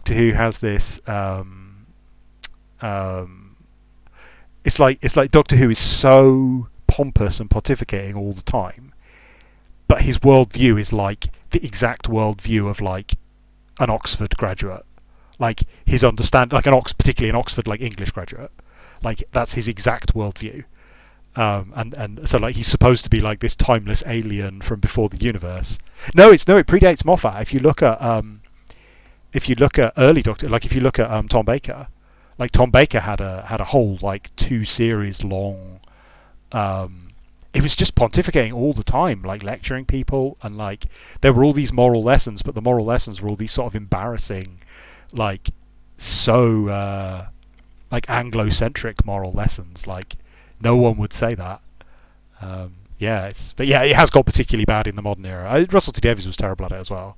Like there's so much moralizing in Doctor Who, but it's really weird, random moralizing isn't quite, but that seems to me the same. Like it's such an Anglo-centric sort of worldview to say that Romans are amazing, you know. Nyanke, you're right that they were disciplined compared to some of the tribes, but I think a lot of those reports are Roman reports, so we can't trust those completely. Certainly our historical image is that like the Celts and the Germans were sort of, you know, wild, uncontrolled barbarians, but I don't think we can be completely confident about that. We're trespassing where? Where are we trespassing? Oh, that's the trespass. Is that the trespass from last? Oh, I'm confused now. Oh no, right. Sorry, this is Syracuse's territory that I'm just wandering through.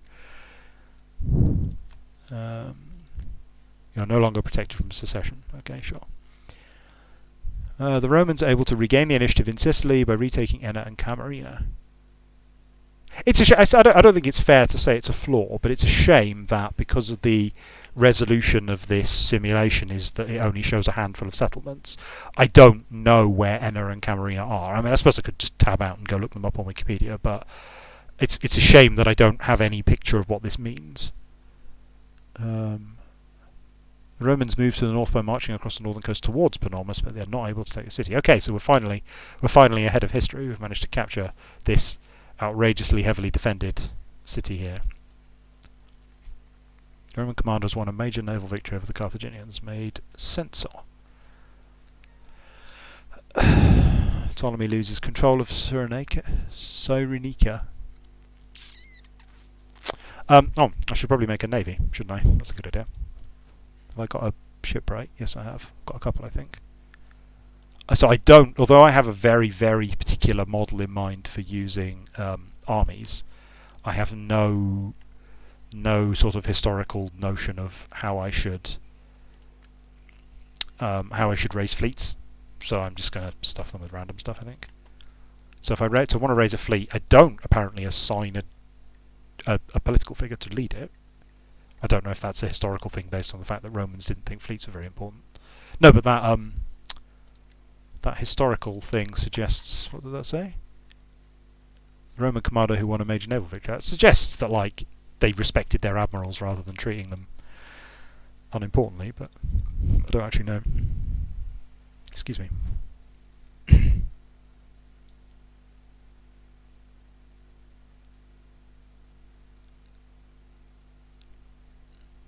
I assume there's a huge element of like, both the Romans writing about things, but then also like late Romans talking about how terrible pagans are. And you're right. Vikings are a good example, right? Because the Vikings were probably more civilized and disciplined and technologically advanced than a lot of the people around them, but because they were pagan, they were sort of made fun of or put down. Right, so what we've got here. So I can build a quinquereme. Is that 4? That's 5, isn't it? A quinquereme. Is that 5 hold? Is that what that means? A trireme or a tower hexareme. A hexareme sounds like the best thing, right? It's a hexareme, so it's got to be better. Let's have that. Why wouldn't we want a hexareme? Yeah, it costs a fortune in upkeep, that's why. Yeah, let's have that. And then let's just recruit some guys. Shall we just have a whole army of these? I think we probably should. Oh, that'll do. And we'll also build one of those up here. I'm not especially interested in naval combat in these games. I don't think it works very well in the interface. I think it was handled fairly well in the very early games because, if we look here, like, I think the game considers this a C. This whole area here is a C. And I don't know if that distinction really means anything in this version of the engine. I keep saying engine, it's kind of engine/framework, because the game engine doesn't really matter to whether or not, you know, the mechanics of a C, but they're essentially the same thing, in that the mechanics have updated when the engine has updated. Okay, yeah, so we can see piracy minus 42% wealth.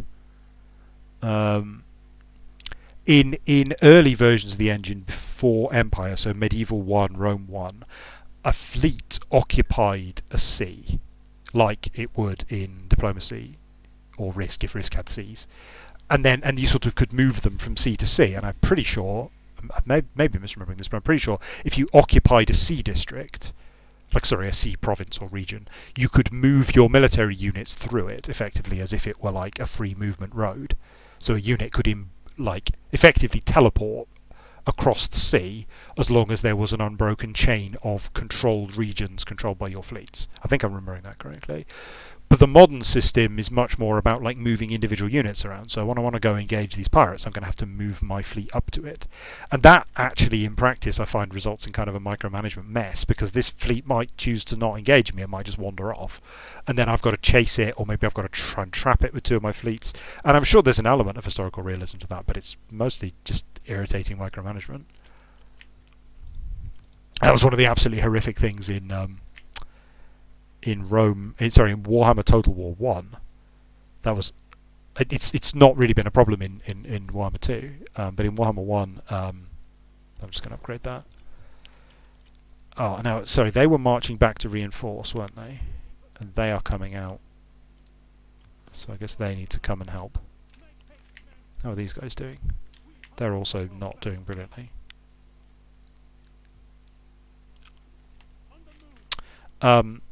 One of the horrible things that Warhammer 1 did was that you would get attacked by...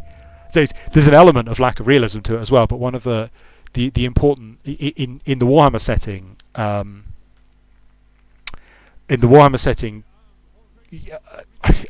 to me it seems recent, because it came in after I'd sort of grown out of Warhammer as a child, but it's actually ancient now in the setting. It's like 25 years old as a development. There used to be a Norse faction in Warhammer, and then they reinvented the Chaos faction. So the premise of the Chaos faction was that they're the evil people who live to the north, because there's always evil people that live to the north in every fantasy setting, and the evil people that live to the north are like the legions of chaos, and the original concept was that they were all... That's gonna get really annoying. They were traitors, and oh, this isn't good. What's happening here? Syracuse is attacking. What?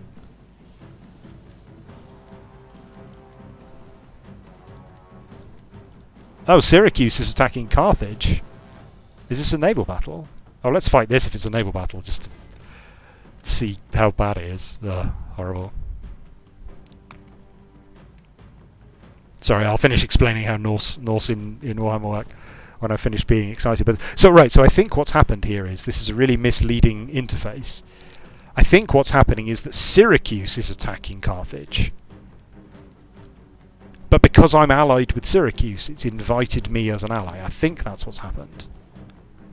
But for some reason, I'm the largest army. Who's that, and why are they joining in? How weird. Right, well, let's fight this anyway. And those of you who are Total War players can see how embarrassingly I fight battles in Total War and why I play on easy. Although, to be fair, last time I was not pausing on purpose.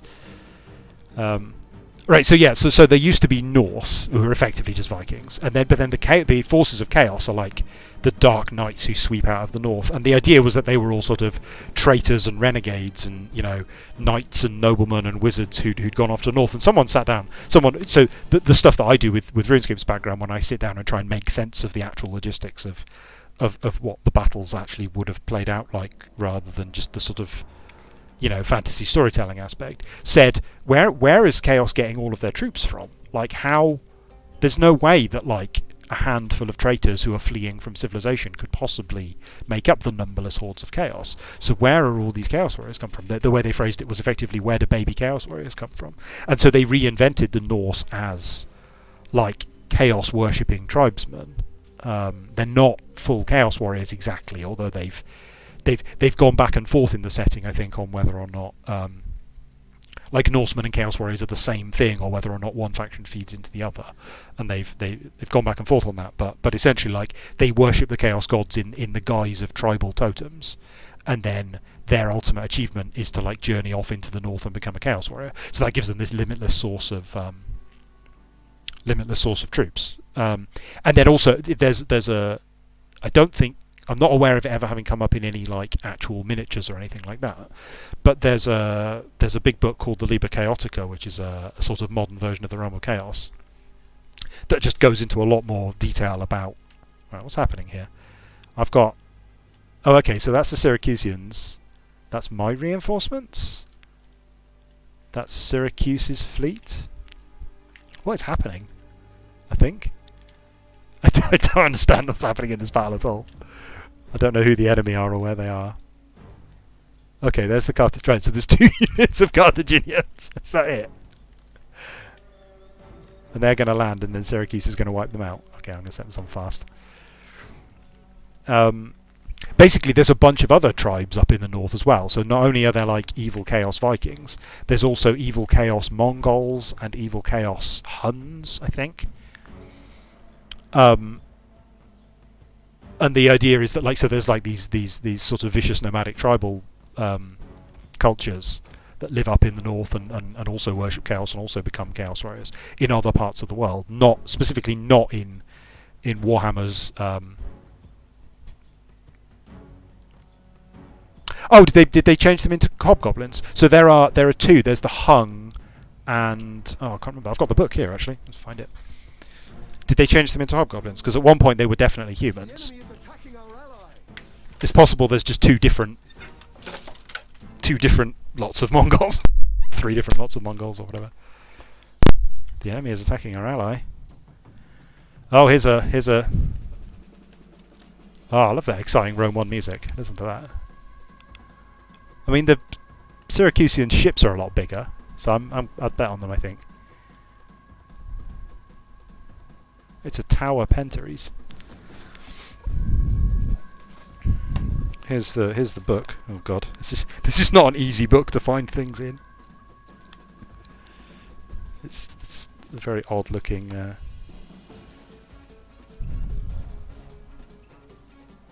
It's basically like a big book of sketches and stuff.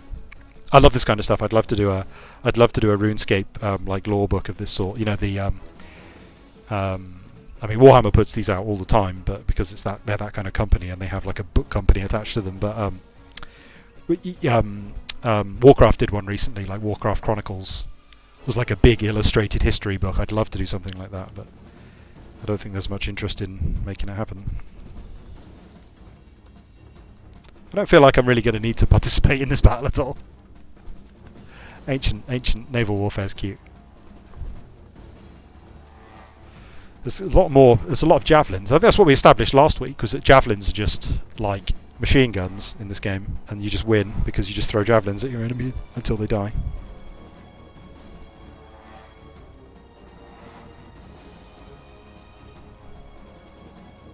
The Hung and the Kurgan and the Tong are the Chaos Marauder tribes. So I don't know if they replaced one of those with hobgoblins at some point. Sorry, anyway, the reason I was bringing all that up is they're supposed to be evil Mongols. Oh, that's not good. I've just run over my Vive earphones with my chair. I hope they survived that. They may not have done. They're supposed to be like evil Chaos Mongols, so they're really good horse archers.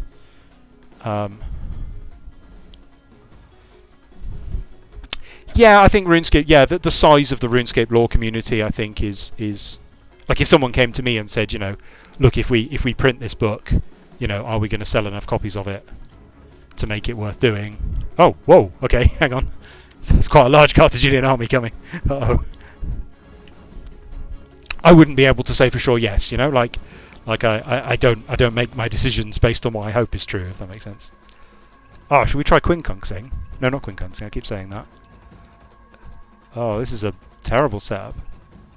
Go triple X. Yeah. No, this is a terrible idea.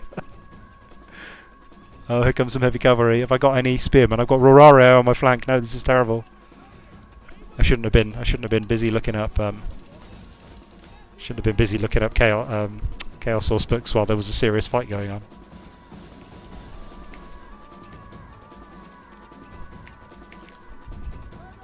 Where are my javelin men? I need my javelin men to win this battle for me. Come on, javelineers. They've got tiny... My Equites are almost all dead.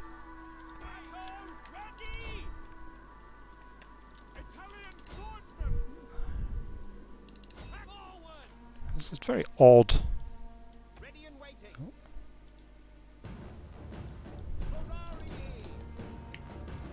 Oh, Rorario are going to get crushed by... They're going to get crushed by heavy cavalry, even though they're spearmen. Is that how they're doing? Should probably be paying attention to the other end of the battlefield, shouldn't they? Right, what's happening here? Tarentine cavalry. The Terrarii, have I got some prink? Yeah, okay. You guys get to the front. One of our units has used all its ammunition.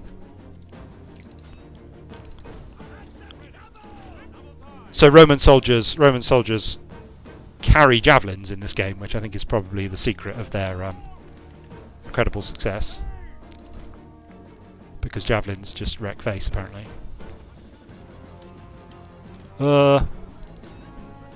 This AI opponent is microing his cavalry. That's cheating. Doesn't count.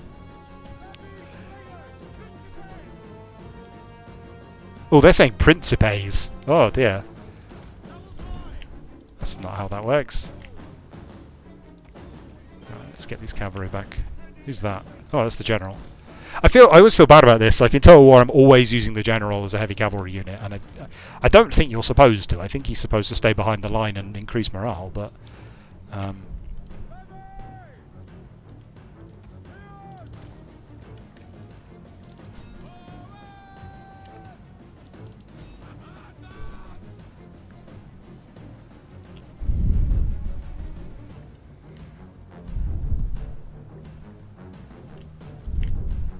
have I got control of the situation?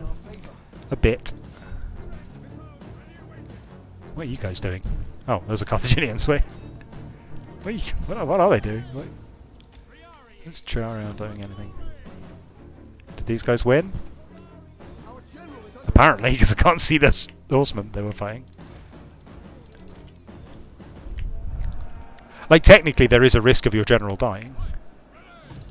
So it's unwise to send your general just charging into a melee, but it's so effective. It's one of those awkward situations where, like, you might suddenly randomly lose, but you probably won't. So you're incentivized to sort of take the risk. Especially because, particularly in sort of narrow battles, your general could be seriously, like, the deciding factor. Right, there's some more Carthaginians here. I'm glad that we're winning this battle for Syracuse. Right, what was I saying? Right, yeah, sorry. So Chaos, as of what to me is new, but is actually about 25 years old. Chaos have evil Mongols, but those evil Mongols very specifically do not live in Norska. In Norska, there are evil Vikings. So, but for some reason, Warhammer 1 implemented Chaos Marauders, which are the evil Vikings.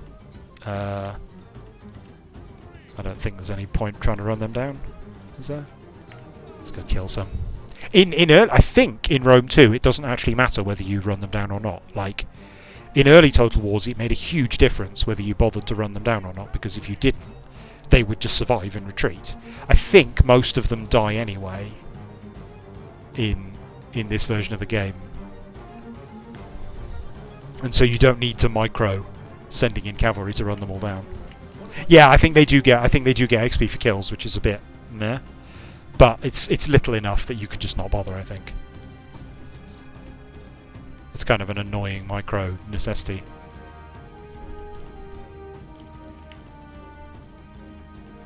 Right. Let's quit that because we've won decisively. Yeah, so for some reason in Warhammer 1 they implemented Chaos Marauders as horse archers, which is well, they're technically horse throwing spearmen, but it's the same difference. And those are a nightmare because they're technically their AI is quite good, and what they do is just raid your territory. Their armies are very fast because they consist entirely of horsemen. They ride around just raiding you. The empire is enormous. So like your provinces are huge, so it's really hard to send an army to track them down. Then when you do finally manage to engage them, they're horsemen. They're horse archers, so they just pepper you with fire while riding around and avoiding you until you're all dead. And it's horrific. Like it's like I like it in a way because it made me really, really hate them.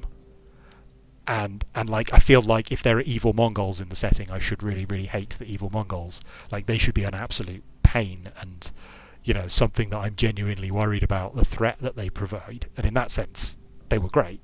But it was just a miserable game experience. It's particularly funny when you started as the actual Chaos faction, because you start up in the north, and your army consists largely of Chaos warriors who are like very slow, very heavy melee infantry, and you don't really have a good counter to these horse archers. I mean, there's a couple of things you can try, but obviously the best counter to horse archers is like shielded archers or shielded crossbowmen or something, because then the horse archers ride up to you and you just kill them.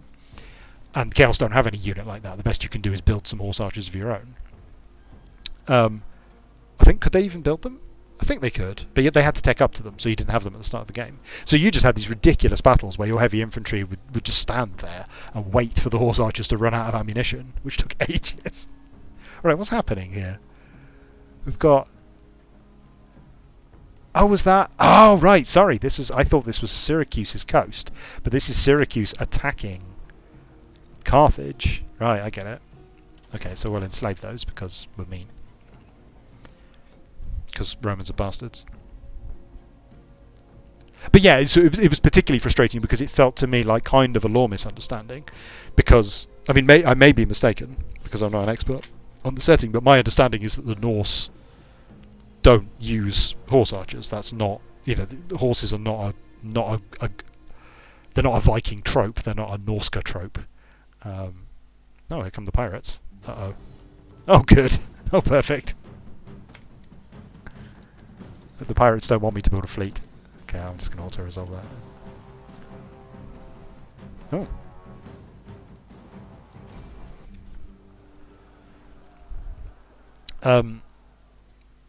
So yeah, it bothers me because it wasn't.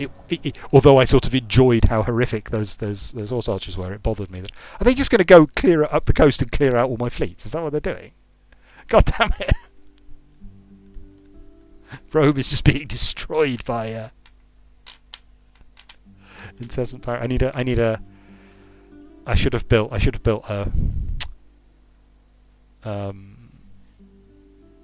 Oh no, they're not. No, that's the other fleet down there. Okay, so sorry, Asculum is a fleet. Yeah, I should have built one of my military ports on the other side of the other side of the peninsula, so that I couldn't get attacked from the same direction. I think there might be a mod to reduce the amount that they're spamming. I may already be using it. I'm not sure.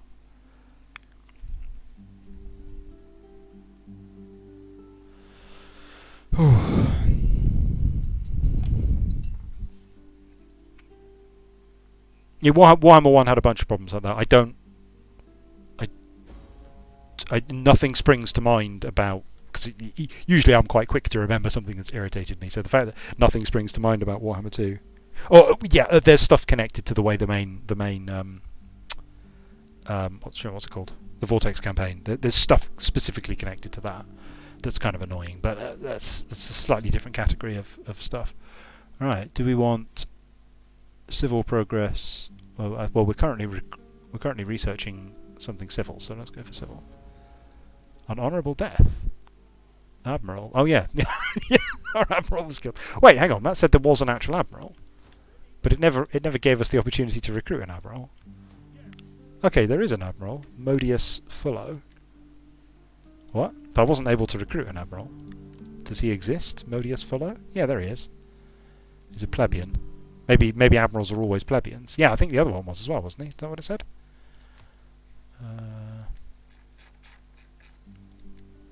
Yeah, maybe admirals are always plebeians. I don't know if that's a historical thing or just a weird implementation detail.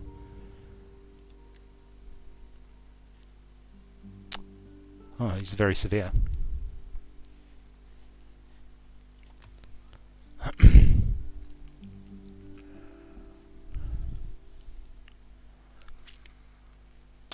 Yeah, Warhammer 2 has a bunch of really obscure stuff.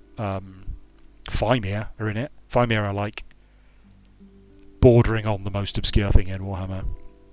And so I was just talking about like Chaos Vikings, and they implemented at the end of Warhammer 1, the last DLC for it, they implemented a separate Norscan faction from Chaos, which is honestly kind of pushing the lore. It's not so much obscure lore as bordering on inaccurate. I don't mean that harshly. I'm glad they implemented it, but I don't think there's like a strict justification for it. It's just more they did it because it was fun and cool. Because actually, a Norscan faction would be a quote realistic Norscan faction would be almost identical to the Chaos faction, and that's kind of the point. Yeah, we love trespassing in Syracuse, don't we? Okay, so Syracuse has now captured the settlement that we needed. Let's have a look at our objectives. Yeah, we need to capture Acrogas. So in order to finish the first Punic War, we're going to have to go to war with Syracuse. Maybe they'll accept peace. Right, this settlement's currently kind of fucked up. So actually, I should have declined that attack, is what I should have done. I was foolish to join in, because... Alright, so right now, the garrison is heavily depleted. So in theory, I could attack... But I'm not doing very well either. I think I need this new legion that's coming in before I can really do anything. Is Crescentia sad? Kind of sad? What's that? Is that a... Oh no, it's just like a big crane. It looked like it was sort of floating around in a really odd way. I guess that signifies that they're building something? Ah. I need you to come and join the First Legion. And I've got a new spy as well. Dawn? Oh, let's send a spy north.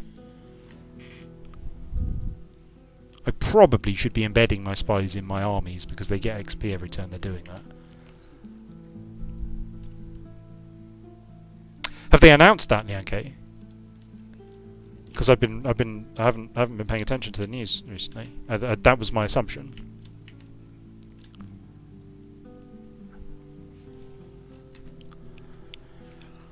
I'd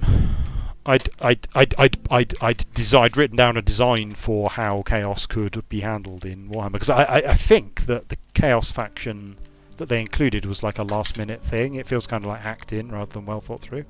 It doesn't play very well. It plays surprisingly well if it's a last minute hack in, but it doesn't play very well at all. And I think everyone's assumption was that the third expansion would be focused on Chaos, and that they would do a bit. Do you know if it's going to be end times focused? Marcus Clulius Scorus. Here's a brilliant bit of UX. It doesn't, like, there's no way to get to that guy, so I've just got to go look for him. Presumably it's this guy who just won a battle. No, it's not. It's not the guy who just won a battle. Who is it that's leveled up? Could be anybody. It's this guy. He's leveled up for some reason. Oh, in fact it's not. It's the veteran that's embedded into that army. Okay, sure. Is there any way to find out what his stats are doing? Line of sight. What? I assume... Like, his basic ability is that he does military training, right? And I don't know how to improve that. I'd like his military training to be better, please.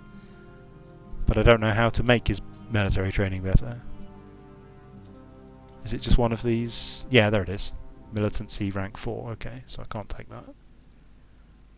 +1 experience gained by the general of parent army per turn. Sure, okay, let's take that.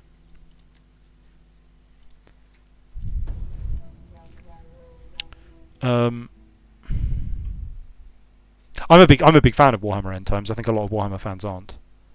I think Warhammer End Times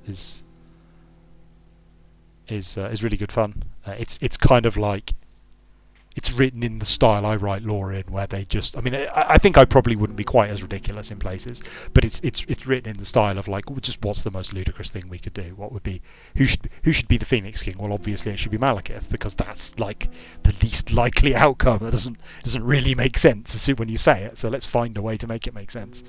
And they could have done a better job of justifying it, but I think the sort of political situations that they created are really good fun. I'm not a fan of high elves and dark elves at all in any setting, really. Like, I think elves are a bit of a crappy trope for the most part, but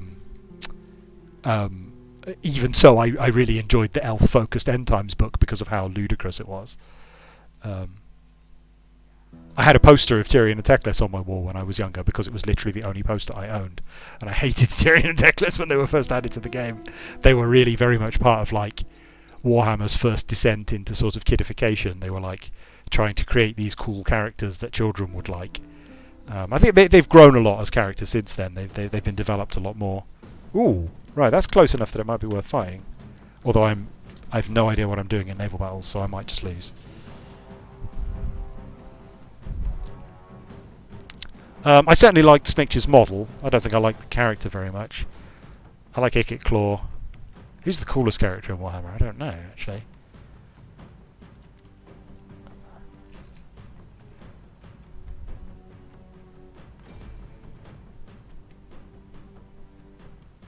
I'm not sure anyone stands out to me, actually. Oh, I mean, when I was a child, I was a huge Nagash fan.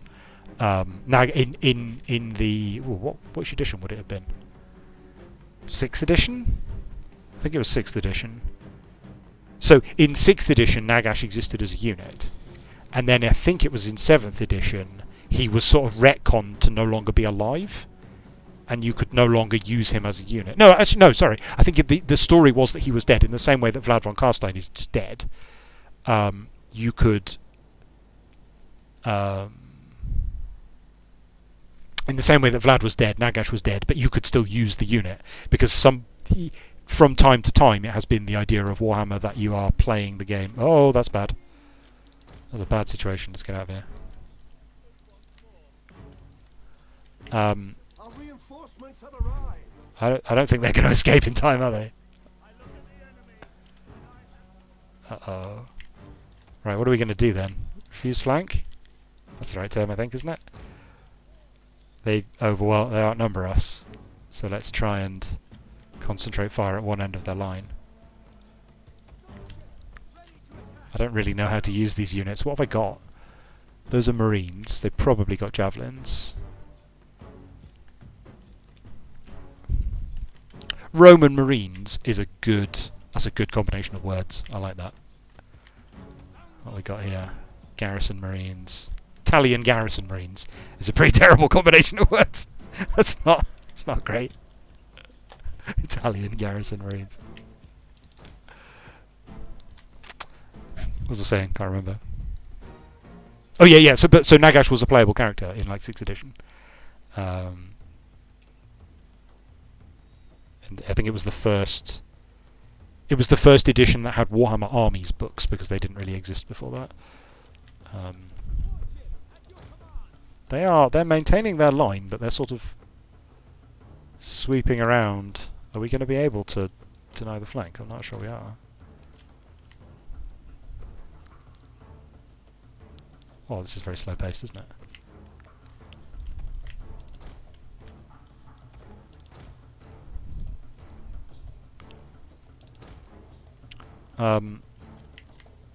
So yeah, speaking as a child, probably Nagash would be my favourite Warhammer character, and I liked his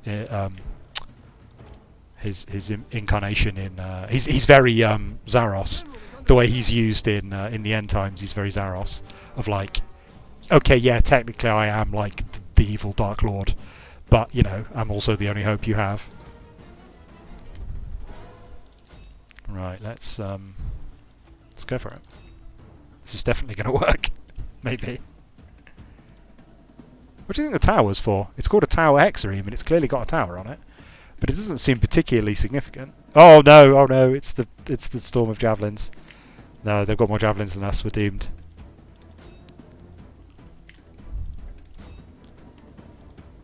I don't stand a chance now. Can I board? Is there a button for that? Let's have a look. I can inspire my troops. Let's do that. And rally my troops. Well, they're being absolutely destroyed, so that's good. Oh, they've all just jumped off. Right, okay. Ah, they're being boarded. Right, okay. How do I board? Does this hold Alt? Yeah, there we go. Does that work? No, they need to go forwards. Okay. Oh, man. No, I've completely fucked this.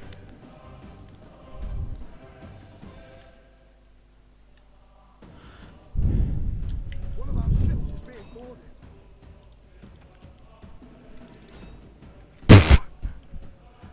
Oh yeah, I remember. Ramming. That's a thing.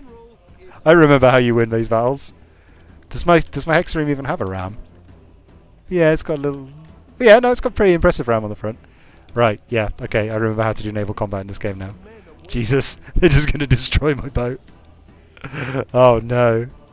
Wow, I've done this so badly. Well, take the L. An entire unit has perished. They don't want to turn round, do they? They really don't want to turn the boat round. Are they fleeing? No, I don't think so. So in Empire you could actually like there was just a turn left button. Where's the balance of forces? Oh, there it is. It's down there. Why aren't you turning round? Are they stuck on... I don't understand. Let's click row hard. Nope.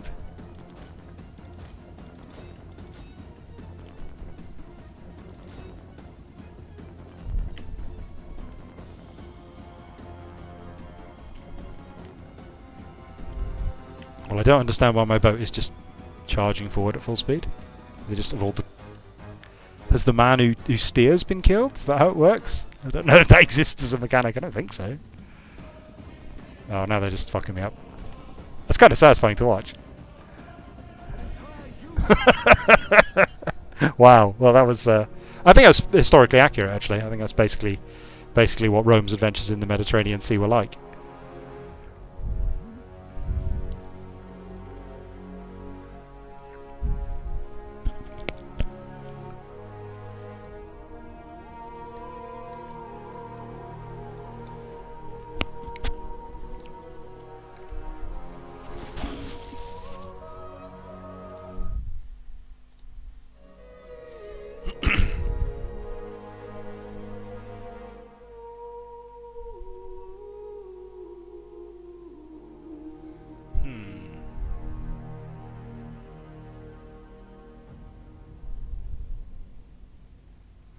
One of the really significant things that the Total War Warhammer 2 did is so the Vortex campaign's interesting. I don't particularly like the Vortex campaign because of how linear is not the right word, but the challenges it provides you with are really they're always the same. You're always going to get assaulted by huge numbers of Chaos Warriors, and so you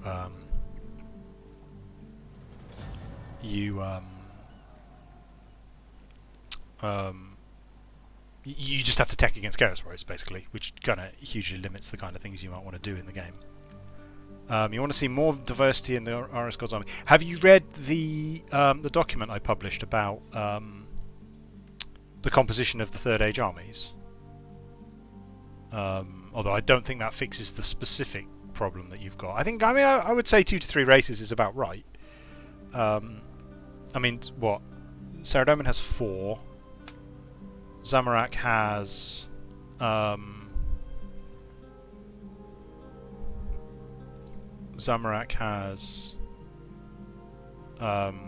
demons.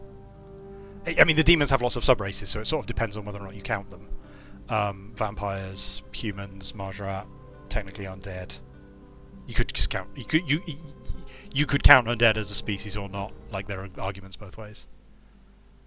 Oh. Wait, this happened before as well. What? This happened last time. I lost a battle, and the force that attacked me died as a result. Because that happened to the Etruscans as well. Excuse me. Maybe when a faction with no city goes into battle, their army is automatically destroyed or something. That's very weird. Oh, I wonder if it's something to do with the supply rules. This mod has like a weird rule to do with supply that I haven't really talked about or investigated at all so far. To do with how far away from your territory you're allowed to be. I wonder if maybe it's a weird consequence of that. It's a weird consequence of that because they don't have any way to resupply or something, their army gets destroyed at the end of the combat. That sounds plausible. Ooh, excuse me.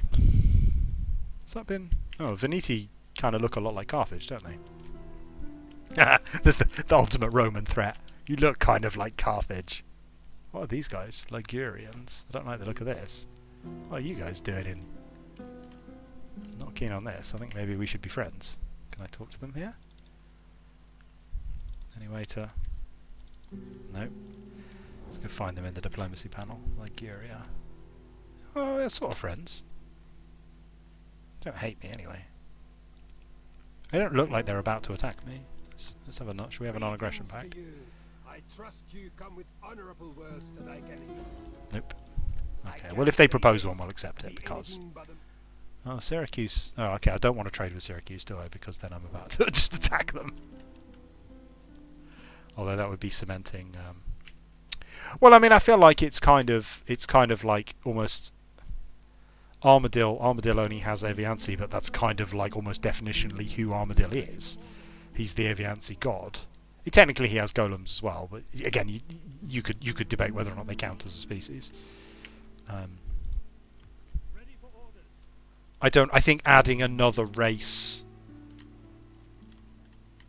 to the Avianci would feel a bit... I mean, if they need more variety, I could see that. That they would benefit from some additional variety in their, conceptualization. But I'm not convinced that adding another species to the faction is the right solution to that.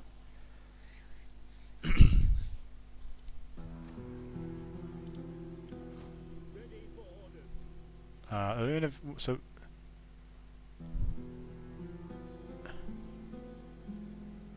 I mean, yeah, you could do. I mean, that's more of a Mod Raven thing, right? Like, you could do a whole thing where like there are different subspecies of Avianci with different, like there's vulture Avianci and eagle Avianci and crow Avianci and hummingbird Avianci. If I mean, yeah, you could do that. I don't personally. That's not to my taste, but that's very much like it doesn't exactly work that we have areas of responsibility that no one else is allowed to touch. It doesn't really work like that. But we each respect, like we sort of respect each other's areas of interest. And so, like, I know that Mod Raven cares a lot more about Avianci than I do, so I'd rather let him have authority over that. Like if he tried to somehow, destroy the lore of the game, then I would object to that. But assuming that he's just doing something sensible, then I'd rather like let that be his creative playground rather than mine, if that makes sense.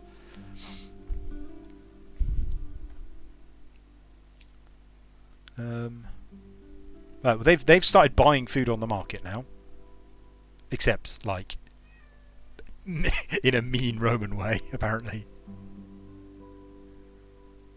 Let's switch them back out of fortification, because the fortification seems to be making the population hungry. Is that what that means? I don't think we really need to... Okay, it seems like Taras is getting on fine, so I don't think we need Legio 4 to be here anyway.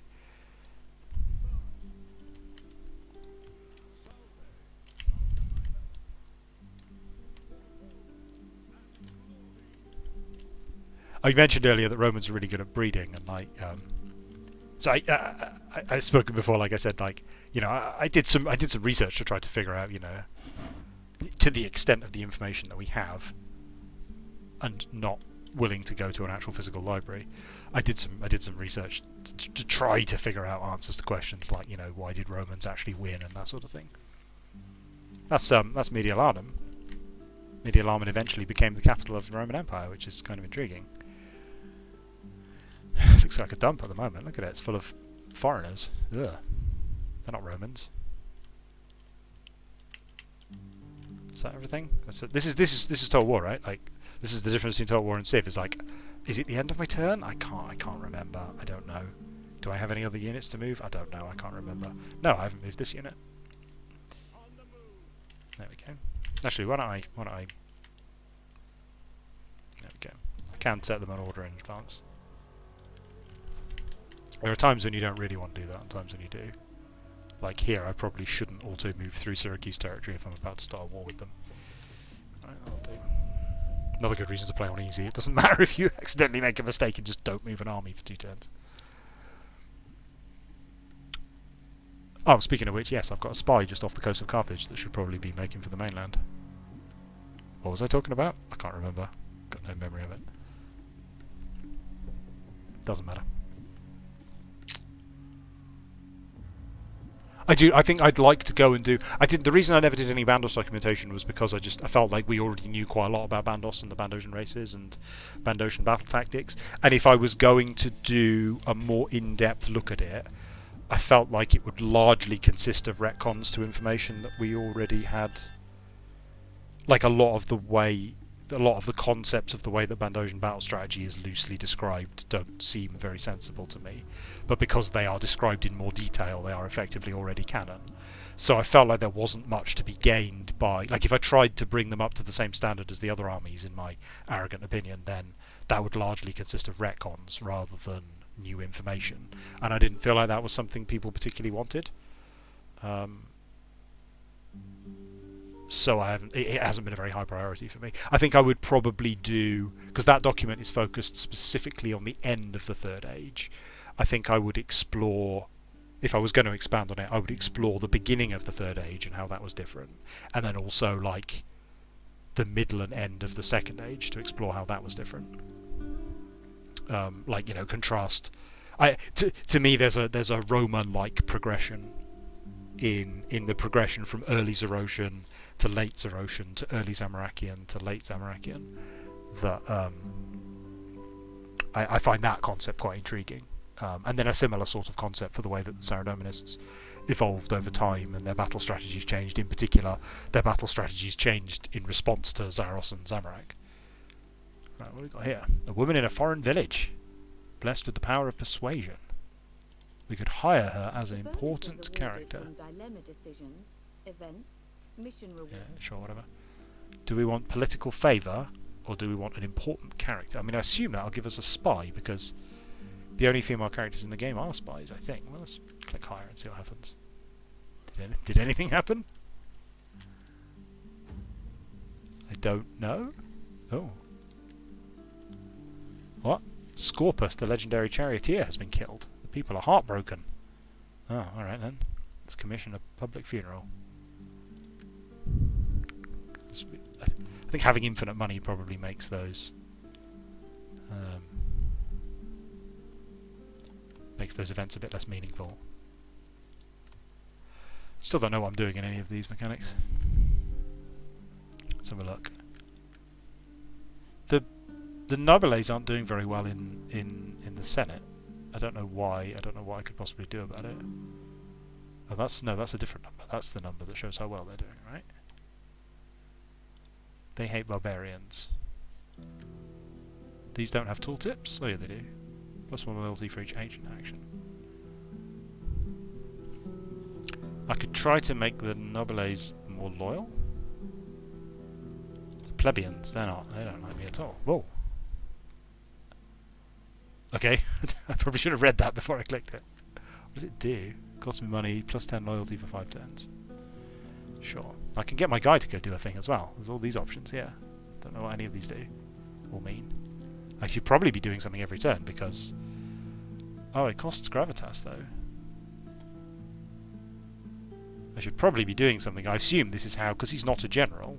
He's not accumulating XP or levelling up or anything. I don't know whether he should be or can. He doesn't have any skills. Sure, he can have a goose. And a bandit. Oh, yes, you're probably right. Yeah, maybe a new household member. Yeah, I bet she was there somewhere. Is there some woman here now that we've got? Don't see one. I mean, it might have just added a random one. I would hope it would add one that was female because... Oh no, who's that? Maybe that's her. Pontia. Yeah, I think that's probably her. Didn't it say influential woman? I think it did.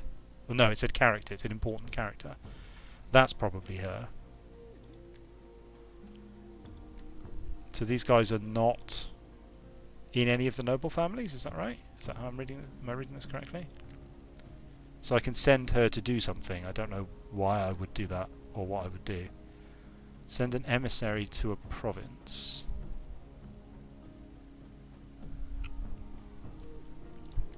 Oh, don't understand this mechanics. Find this character. Oh, I should probably do that. Find this character a spouse. Yeah, because he's not married. That kind of sounds important. I don't know if it actually is. It would be critical in other Total War games. Like in some of the medieval ones, or some of the earlier medieval ones. I think it's less true in the more recent ones. Like your faction doesn't really exist if you don't have a ruling, like a king. Let's go find a spouse. Oh. Well, that was easy. Okay. There we go. Got a spouse. Oh, she can do stuff too. All right. Sure. She can organise some games. Let's organise games in Italia. Brilliant. She's really useful. Glad I got married.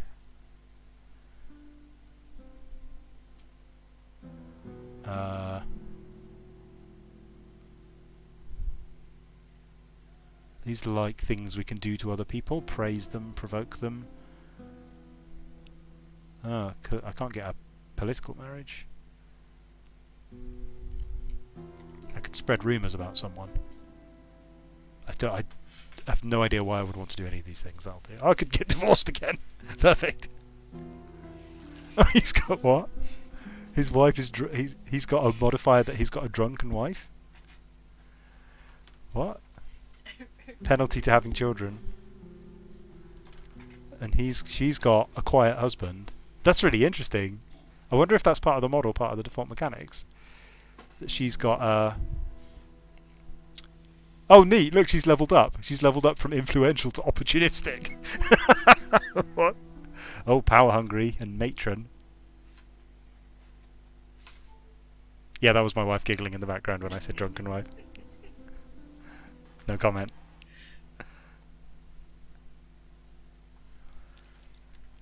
That's really interesting that they have each other as modifiers. I don't know if that intrigues me. That it almost defies my sort of sense of how this mechanic is supposed to work, because you know this represents a person. This guy here is a person, but the person is already represented elsewhere in the interface.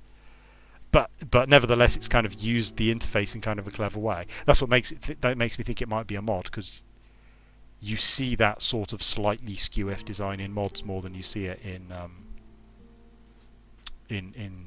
games, especially like AAA games. You tend not to get that kind of weird misuse of interfaces, but I don't actually know. It might be. What am I supposed to be? Let's just go out of this interface because there's nothing happening. Right. Syracuse. Right. You guys should probably maybe stand here. And maybe fortify. Can we fortify? Oh no, that's the... Damn, that's not an army. That's a veteran. Here's the army.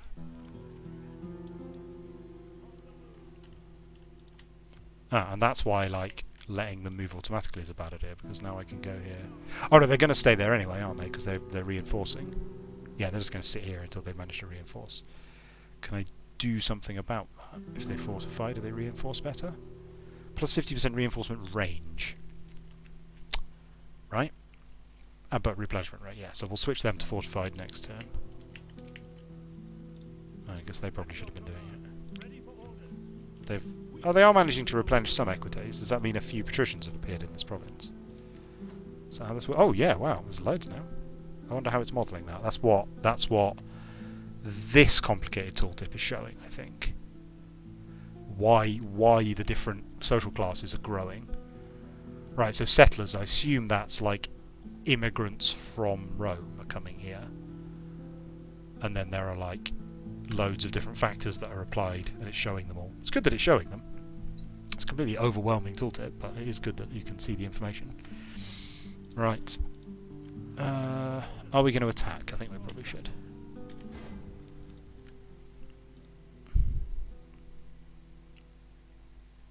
Because I think if we conquer Akragas, that will then be... We have ended the First Punic War, and that'll be a good place to stop. 3rd Legion, 1st Legion.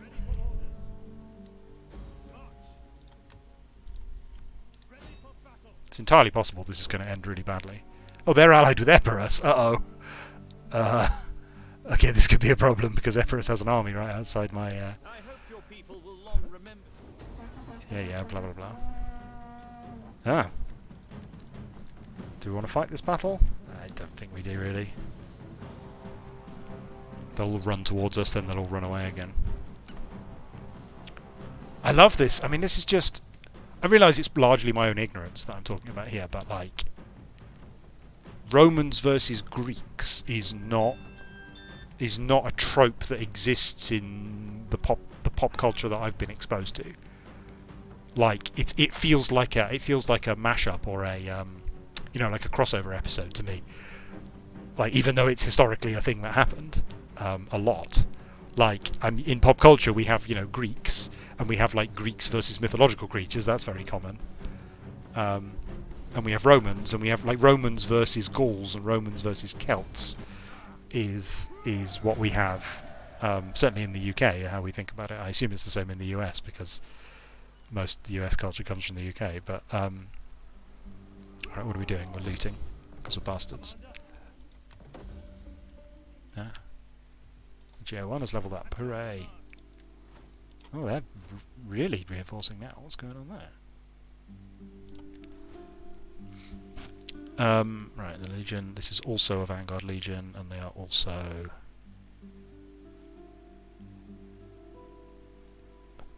formidable fighters. There's a neat little thing there that as they level up, the upkeep cost gets more expensive.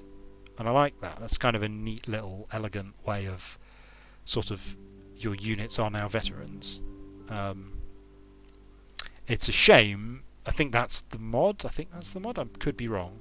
That could be default Rome 2. I should really learn this stuff, right? It's a shame that it's layered on top of an entirely separate veterancy mechanic that the units themselves level up. Like, the game doesn't really need two different mechanics for the same thing. No, what was this guy?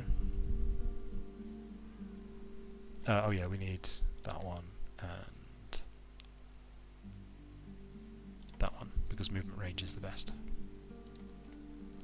Ready for orders. Ready for battle. We hunger for battle.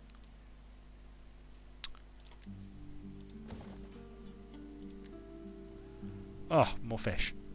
Oh, we're going to have loads of food when we're done with all this fishing. It's amazing. Right, Akragas, I think, doesn't really need a camp, but conceivably it might want the garrison, because this is almost certainly going to get counterattacked by Carthage at some point. No, I think we'll demolish that. And replace it with something else. And what was this one? Oh, that's right. Can't do anything with that because that is too foreign, I think. So I'll just demolish that and replace it with something else. Right, is there anyone else to move? They're replenishing. I think that's probably a good place to leave it because it's 11 o'clock. That means we've managed to successfully fight like one chapter in 3 hours or something. Yep, we've now completed the First Punic War. Brilliant. History level up. We're now going to go on to the Mercenary War. Oh, it's okay, so we don't want to make peace with Carthage because we're going to completely ignore Carthage and instead go and...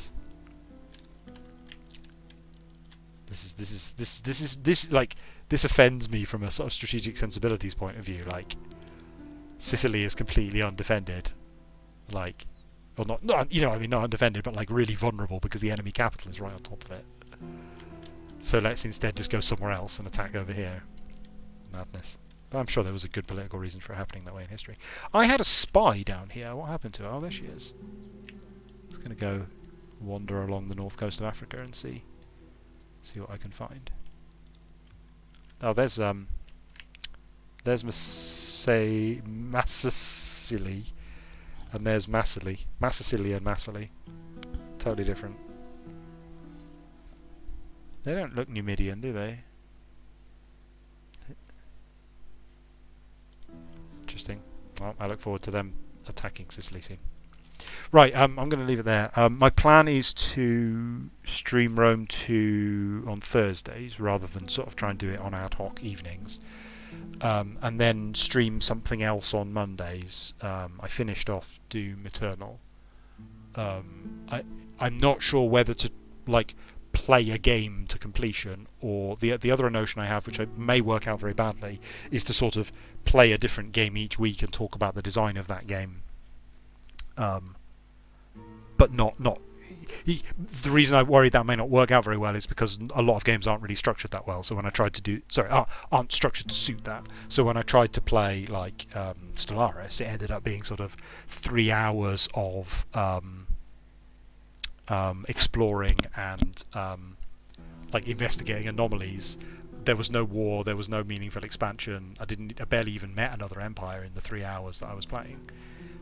So I didn't feel like it gave a very good cross-sectional view of the game. So if I do something like that, I guess the games will have to be quite carefully chosen to sort of within a reasonable like 3 hour time frame actually like demonstrate enough of the gameplay to be worth bothering to watch, if you see what I mean. Anyway, I'd better go for now. Thank you all for watching. I have uploaded the VOD of the first of these. But I need to like write a proper description and stuff like that. I don't know whether to bother uploading the Doom ones. I'll have a think about it. I'm slightly worried about my microphone quality. I need to sort a different microphone out. I'm doing a horrible like wet mouth thing because of the way that I'm using just a regular headset. Sorry, I'm just rambling now because it's late. Good night, everyone.